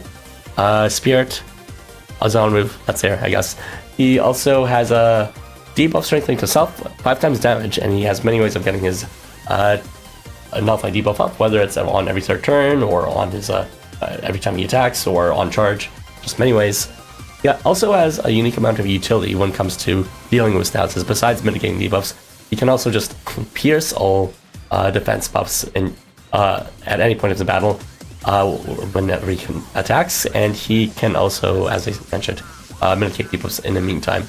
And even more so on his charge, which he just removes all debuffs on his charge. So he is back to his charge. It used to be, this side utility thing because it wasn't a great range and it was not that reliable at 60%, just adjacent allies 10 CP. But combined with this 30% activation rate up for the first 2 turns, it becomes something more of like a primary part of his kit, because that now becomes guaranteeable, and when it's at 90%, just you run some skill seeds for the first 2 turns. He does have 11 unique buffs, as I mentioned before, to activate those things, to activate that after buff. CP effect. And he gets even more damage on this charge from that crit. So, as to give you an idea, damage potential-wise, if he has his crit plus with Nullify debuff strengthening, he's doing 65,000 damage per square. If he has his charge at snipe range with that level 1 crit and crit plus and Nullify debuff strengthening, he's doing 250,000 damage per square. Pretty impressive. Pretty much in the realm of a boss killer at that point. Just needs a few more buffs. And at full snipe range. So, when would you want to use him? Well, he's very, very, very powerful in skirmish teams for progressive damage dealing because he really excels at being the primary damage dealer, but only really at low range. And he just has a bunch of utility bundled into that, whether it's resistance to debuffs. He bypasses most mitigations in game with his defense piercing. It doesn't pierce all defenses, just the ones that are removable, or in release ones that have statuses. So that includes the wall status, which is not removable. And that'll be good for bosses like Ramu, who have a bunch of defense buffs too. But his charge is also just not mitigatable in general too, because in addition to piercing all defense buffs, or he can also just remove all debuffs that are inhibiting his damage too. So you're kind of just getting the full damage every time he does his charge. I forgot how strong he was, but I guess it was because of his lack of or rather his not having crit and not being too reliable with his charge kind of made his weaknesses of being only thrust range more noticeable. But he actually is pretty strong even before his evo. This just makes it more pronounced in terms of giving him a lot more immediate utility even for farms now. That first charge is predictably timeable because it is guaranteeable. He can time that charge to be ready for turn 3, because even though it's on turn 3 and the fate up only lasts for the first 2 turns, he can build up his charge by the end of turn 2 to be ready for Ramu on phase 3, if you're still attack seed farming there for some reason. You can also time other people's charge for the same reason, because his rate up is guaranteeable. Although you do need some position assurance, so slotting him in tall maps for in positions 1 or 3, or bringing Yuma or Barong can help you assure that position for him to give CP to his allies. But yeah, with Ulaanbaatar's introduction, you can guarantee any effect in the game now, no matter how low, at a very easy method of simply, for example, moving Ulaanbaatar to Beast Tamers. Because if you move him to Beast Tamers, he can equip the Beast Tamers card XP booster, which also gives Glint board wide. And that means he can potentially give a 40% boost in rate board wide in combination. So very impressive stuff. But that's just a part of it. If you combine it, for example, with Smoky God on the board, and maybe move him to Game Masters to give him an additional 10% for that concentration Game Master. What's called Surtr, something booster. What was it called? Seal booster. Yeah. You can boost anyone's rate by 100% easily now with that combination of Game Masters, Smoky God, alongside Beast Tamers, Ulaanbaatar. So long as you have those pieces to equip, so be sure to always get the booster equips when they're available and ready shot. But yeah, it does require a bit of dispatching, so be sure to collect those seals.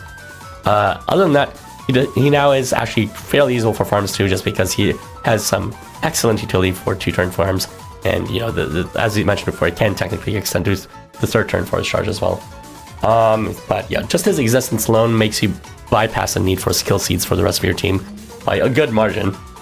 Makes even 60 or 70% rates reliable for farming, which just because of that, it opens the pool of units that are actually valid and usable for farming, where it's usually much more restrictive, where units are either good for farming or for challenges, but not typically both. He just vastly widens the pool for farming. But yeah, that's all I have to say about Ulaanbaatar and his pretty fantastic evolution. I do enjoy myself skill rate up buffs, honestly, so it is nice that he can apply it globally. It does kind of suck that it is effectively only 2 turns, though. They really like to do these when appearing 3-turn buffs, and it's kind of annoying because it means, because most quests are usually at least 3 phases long. So that sucks. Because you won't be able to keep that on-move crit at the amplified rate forever. Or, you know, for all the relevant turns anyway. But at any rate, yeah, it's pretty powerful Evo. I mean, I care more about the skill rate up than the damage taken one, honestly. But yeah, I don't have much to say about this, unfortunately. You said everything. Really? You want to try it, but No. Okay, I'll just. I think it's funny that you defined the defense piercing as deal reciprocal damage to unconditional defense amplifying buffs with icons there. It's because it's not technically removable buffs anymore. I don't know why they gave them piercing to wall. I don't know what's fixation of piercing wall status, but yeah, wall is not removable technically, so it's just like removable buffs plus wall. So there you go. Jeez. And also, like, you know, no status is like poison reversal or anything like that, which are conditional. Which, yeah, it's just this weird category of things. Anyway, I'll read the chat then, since you only had like less than half a minute of talking, apparently. Jesus, Zalgus. I don't really care about it. You should have gone Harvey. I mean, it's a good Evo, but I guess you haven't tried it to really know how good, satisfying it feels to play with him. Because like 30% is nothing to scoff at if it's board wide. But yeah. There's only one comment. Ulan doesn't need to move to Game Master as he's unaffiliated. That is something you can do too if you just don't want to dispatch anyone. It's a nice, you know, instant 40% bonus that Smokey can provide. Kind of like Smokey at home at that point. Oh, at that point, you know, Smokey got to use it better.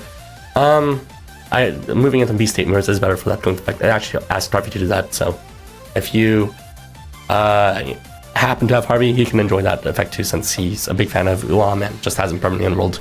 But yeah, Baatar definitely got better. This is one of the better Evos this year, possibly one of the best Evos in the game, maybe top 20, perhaps even like top 15 or top 10.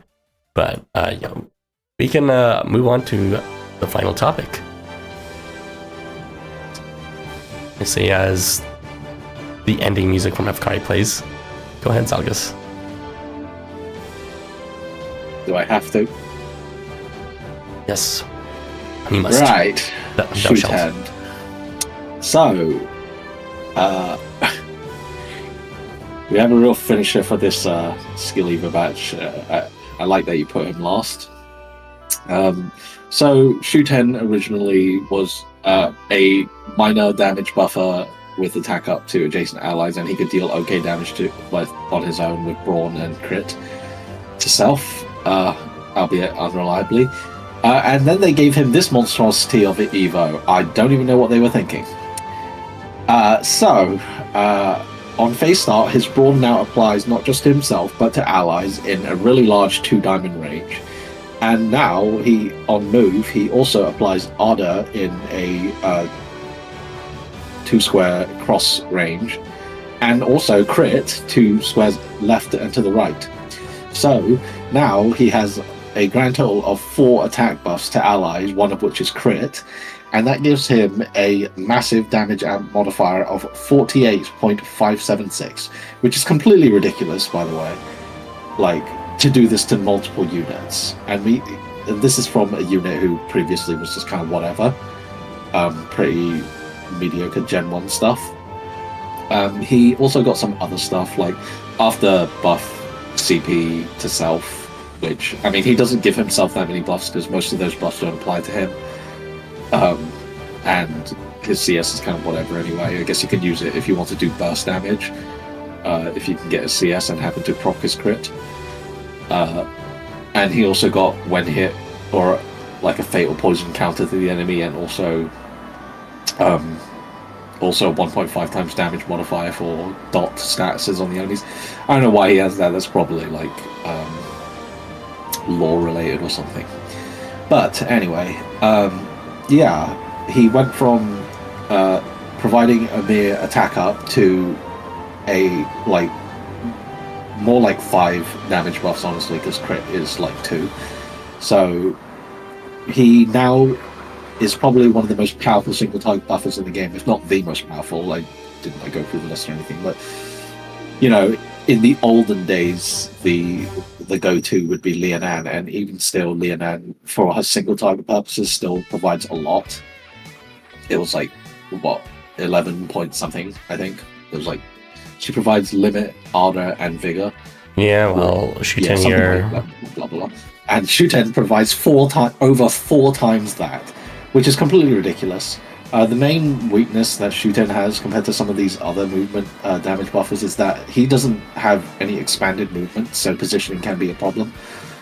And if you're trying to do a column clearing setup with him, like compared to like actual column clearing supports, he can't really do that because he has to be adjacent left or right to get the full power out of his buffs, and that would mean he would have to be on the front lines, and he's only thrust, so unless you have someone to fix his range without having to move, then that won't quite work.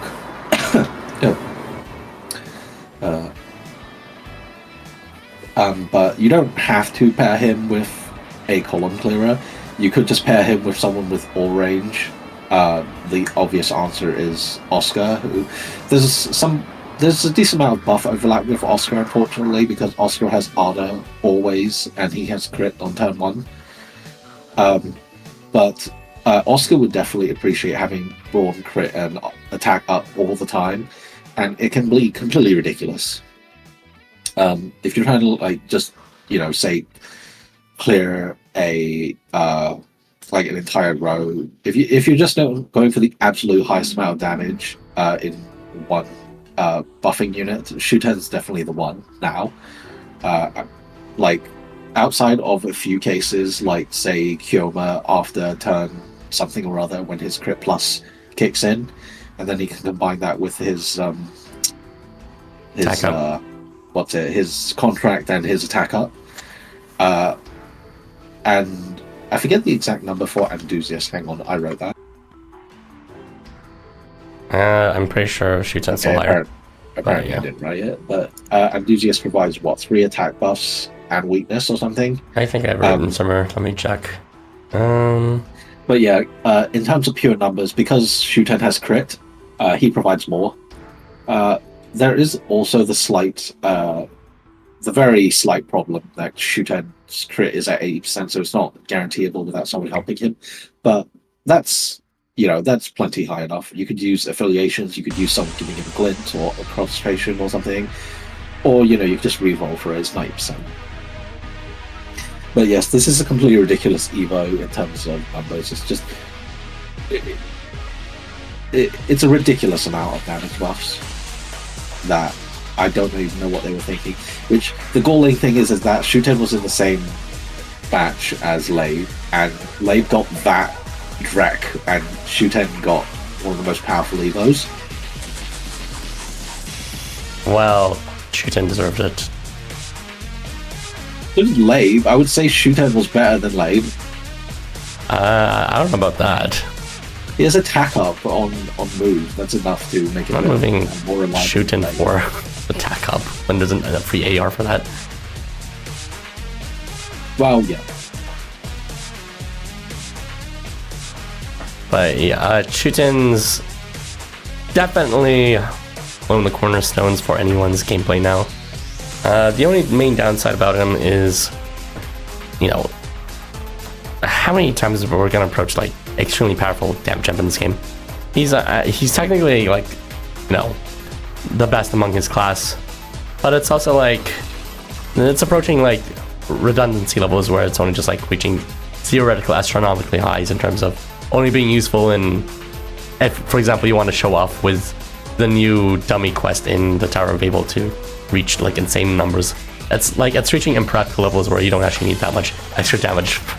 So he's very powerful, but that lack of full guarantee ability plus his lack of movement plus his lack of additional utility may make him not necessarily the best pick in the most relevant farms. Like he'd probably be like one of the best units in the entire game if we were looking strictly at just like how big does he make the number go up. But like in terms of like a combination in terms of what else a quest demands. He's he's not terrible, but he's there are some concessions you have to make or you have to patch him up in some way for the things that he is missing, whether that's a bit of additional reliability or someone that can actually synergize with his amps in a board wide way without needing to move.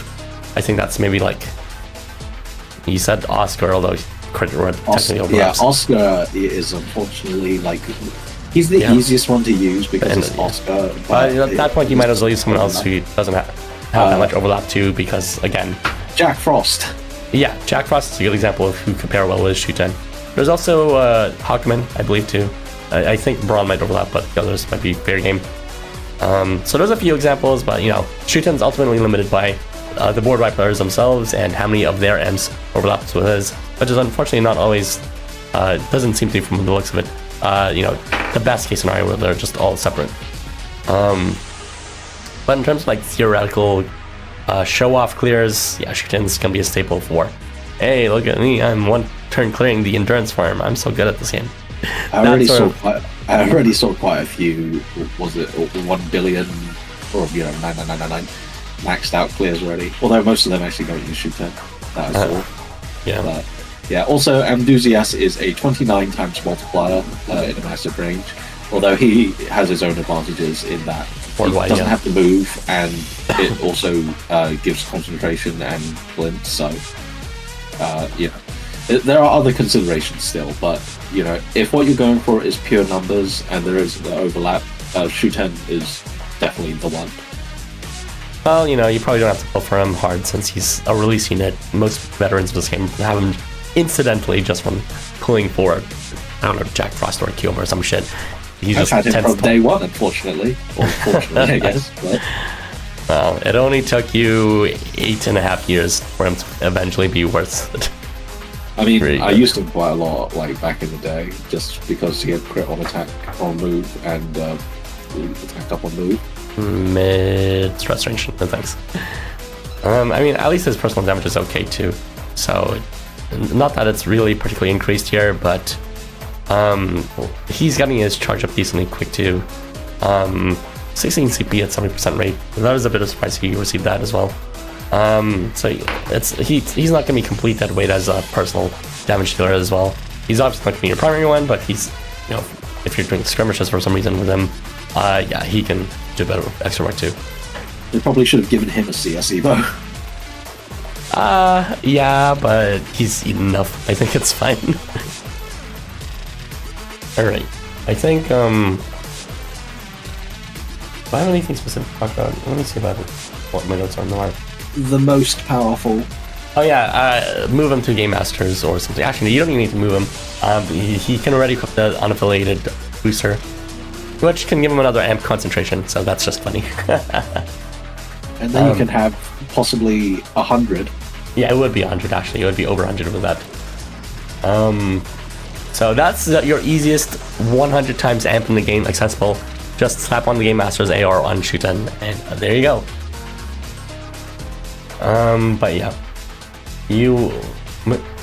let's see, you may want some additional rate up, as I said, and I guess his only main use case is if we ever get a farm where you have to kill a boss and just a boss.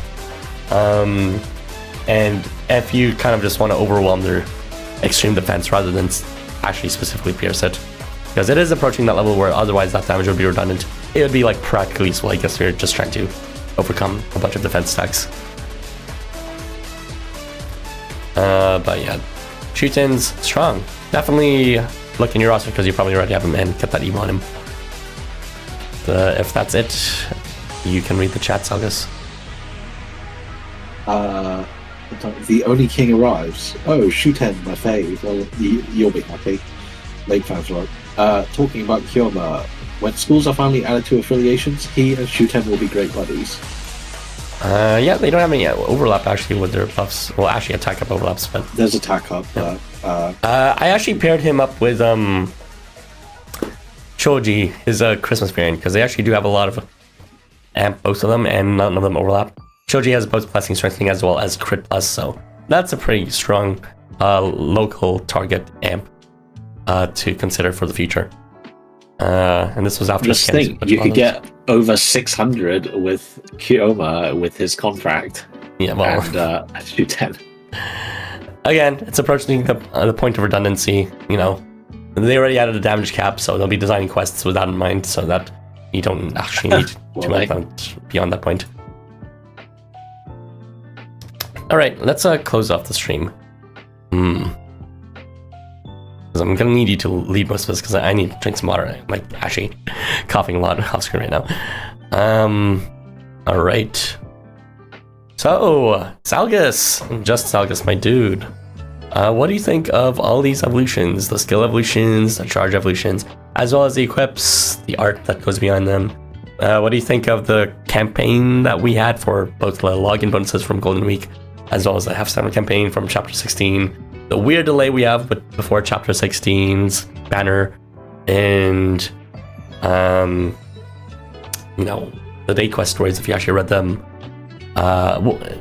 Anything and everything. Open your mind to me and to the audience. What do you think? That would be easier if I were actively typing what you just said. Well, just think back. Let's see. Let's talk about. Think back to everything. Yeah. Let's talk about this stream. What we explored in the stream first. The ARs were kind of just whatever. The effects weren't too interesting, except the percent HP one. That one's the real interesting one. That could make for some interesting strats, especially if you stack two of them on the same time. That would be a big meme. The CS Evos are very disappointing. Now that we've seen that's what they're going to be planning to do with CS Evo, if they're really just going to be adding like single lines or 2 lines of very boring effects like that, that'll suck. Hopefully they step those up. Inevitably, I wasn't expecting too much from them because I was like, either that or you would have to do whale. Because unlike regular skill evolutions where you can experiment with a bunch of different trigger timing effects working in combination with others, there's only one trigger timing you can really do on a charge, and that's on charge, right? So that's you can either apply a skill. I guess.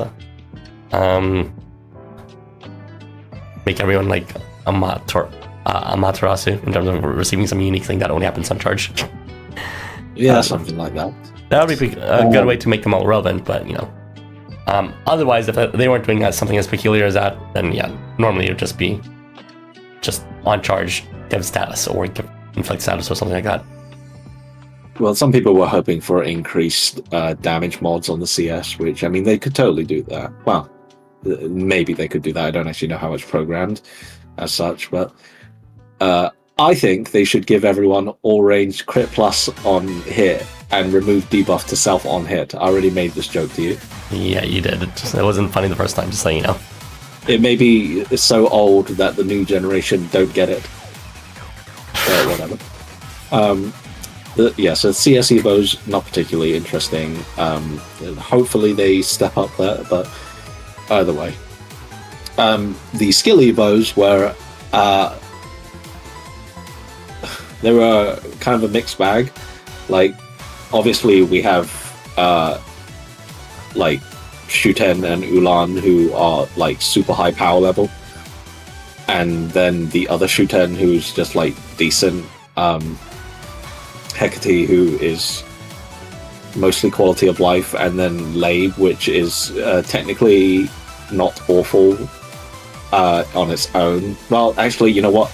On its own, I think I would still say it's bad because fucking weakness at 60%. Are you kidding me? Okay, Zalgus, keep it general thoughts. Don't like pot shot specific targets here. General thoughts are better here. We already talked about specific targets. Fine. Sorry, I can complain about Leib too much. Anyway, yeah, skill Evos were a mixed bag. You know, it's nice that they can still give very powerful Evos to these, you know, lesser known people. So, well, I don't necessarily agree that Shuten's was well thought out. It was at least strong. I do believe Ulan's was pretty subtle and also well thought out, though, despite it being only 3 lines in total. I think they should do more effects that increase skill rate up, because I like those. Thank you, Newton, sort of, and Ulan. And Shutigarba, everyone's favorite unit. No. I'm still trying to understand why Cthulhu and Break were skipped. Oh, for skill evos, right? Yeah, they didn't get skill evos, did they? It's because they wanted to overlap the campaigns and they're rushing that at that point. I took a gamble that they wouldn't get an evos, and it turned out I was right. I mean, it's not too unexpected. Cthulhu is already strong, and Break already received an evo that was okay, I guess.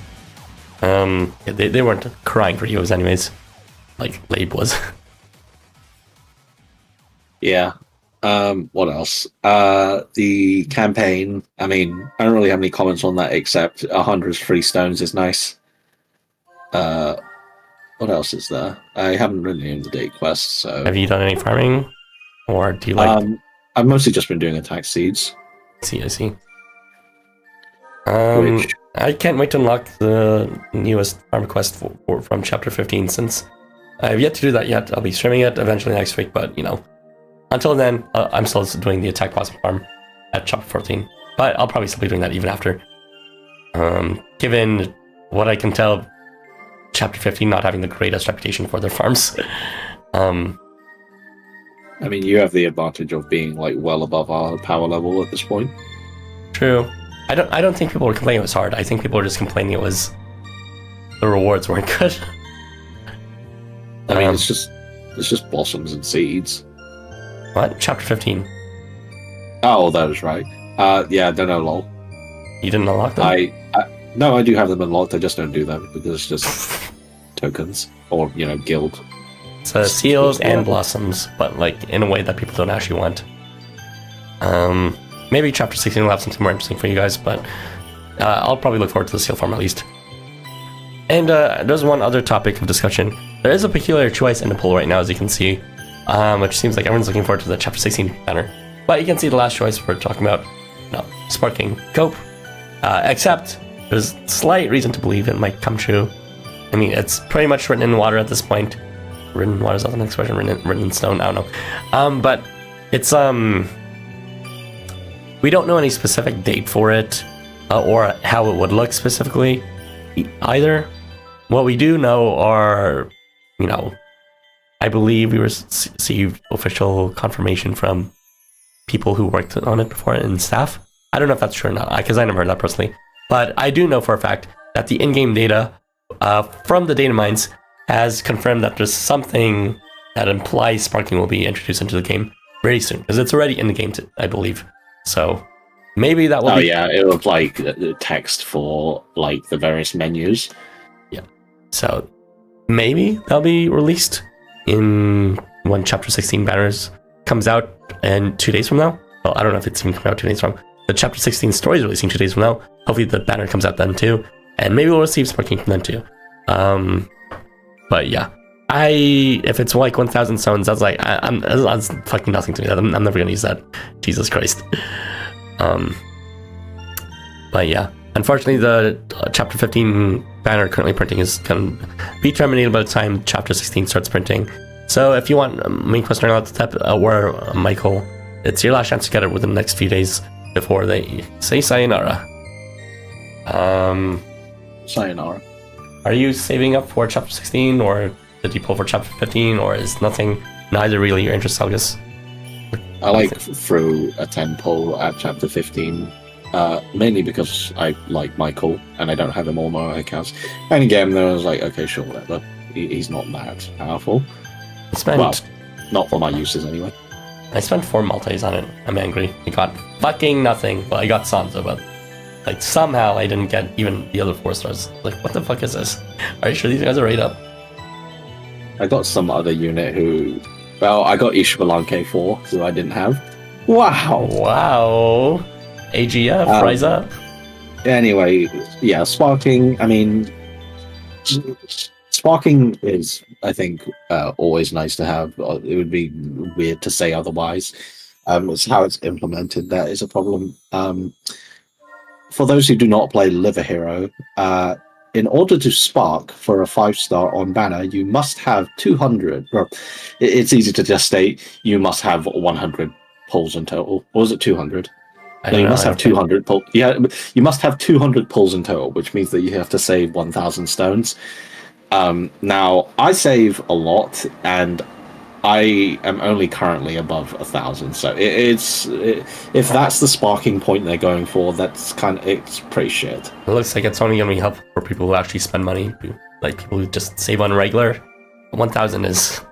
I mean, yeah, sparking is not really for the free-to-play members generally. I don't know if you know the origin of sparking. I've probably heard of it, but not enough to recall it. It was a FateGo thing. Basically, in FateGo, there was like this banner or something, and like there were people who spent like thousands on it and did not get the unit, and there was this massive outcry about it. Jesus. FateGo, by the way, notoriously has 1% 5-star rates, to the point that I occasionally joke to my friend, just like non sequitur, saying 1%. I mean, it was all good fun. But anyway, but yeah, as a result, the sparking system was added, and yeah, it's for the whales, not for the whales and minnows. Okay, I don't play other gachas, so I didn't have that impression understood. So thank you for the clarification. For free-to-play players, it's not going to change anything. But for you hyper whales out there, actually, for a few hyper whales I do know actually just like fucking pull all units, so it doesn't matter for them either. They just pull out the banner, so. I guess for the dolphins out there, you're the main target. Yeah. I mean, not everything follows how FateGo does it, so some games have more generous sparking or guarantee systems that you can actually play around. But yeah, if it's implemented like Live a Hero, it's going to be a once in the blue moon thing if you're a free to play and you save diligently. But yeah, either way, having a guarantee is still nice if you can manage to keep a buffer. True. Okay, thank you for clarifying the details. Now, we talked about both the past, the present, and the future. Yeah, I guess I can just talk about the coming up schedule for now, but I'll close off the stream premiere. So, look forward to a playthrough. Hopefully, I'll have my voice fully healed by then. A playthrough of Chapter 15 will be beginning on Friday. It is expected to finish up on Tuesday. And we might even have another discussion that weekend on that Sunday too, depending if Chapter 16's banners comes out in full by then. We might also be expecting the second batch of Charge Evolutions, because it seems, based on the banner name for the Charge Evo that we've received, that one is only the first part of the first wave of Charge Evo, so look forward to that. In terms of video evaluations, I don't know. I'm kind of too sick to figure out a specific date for it. Maybe I'll just keep on delaying it until Chapter 16 comes out. We'll see. But yeah, that's quite a lot of content. Enjoy your farming. Good luck to anyone who's pulling for the units. May I suggest maybe redeem some stamina drinks if you're serious about farming. It's not the worst break. It's definitely better than a lot of the other breaks in Variety Shop. But otherwise, just you can save it, I guess. I don't know. But yeah, thank you for joining, everyone. Let's say everybody, Zalgus. On 3. 1, 2, 3. Bye.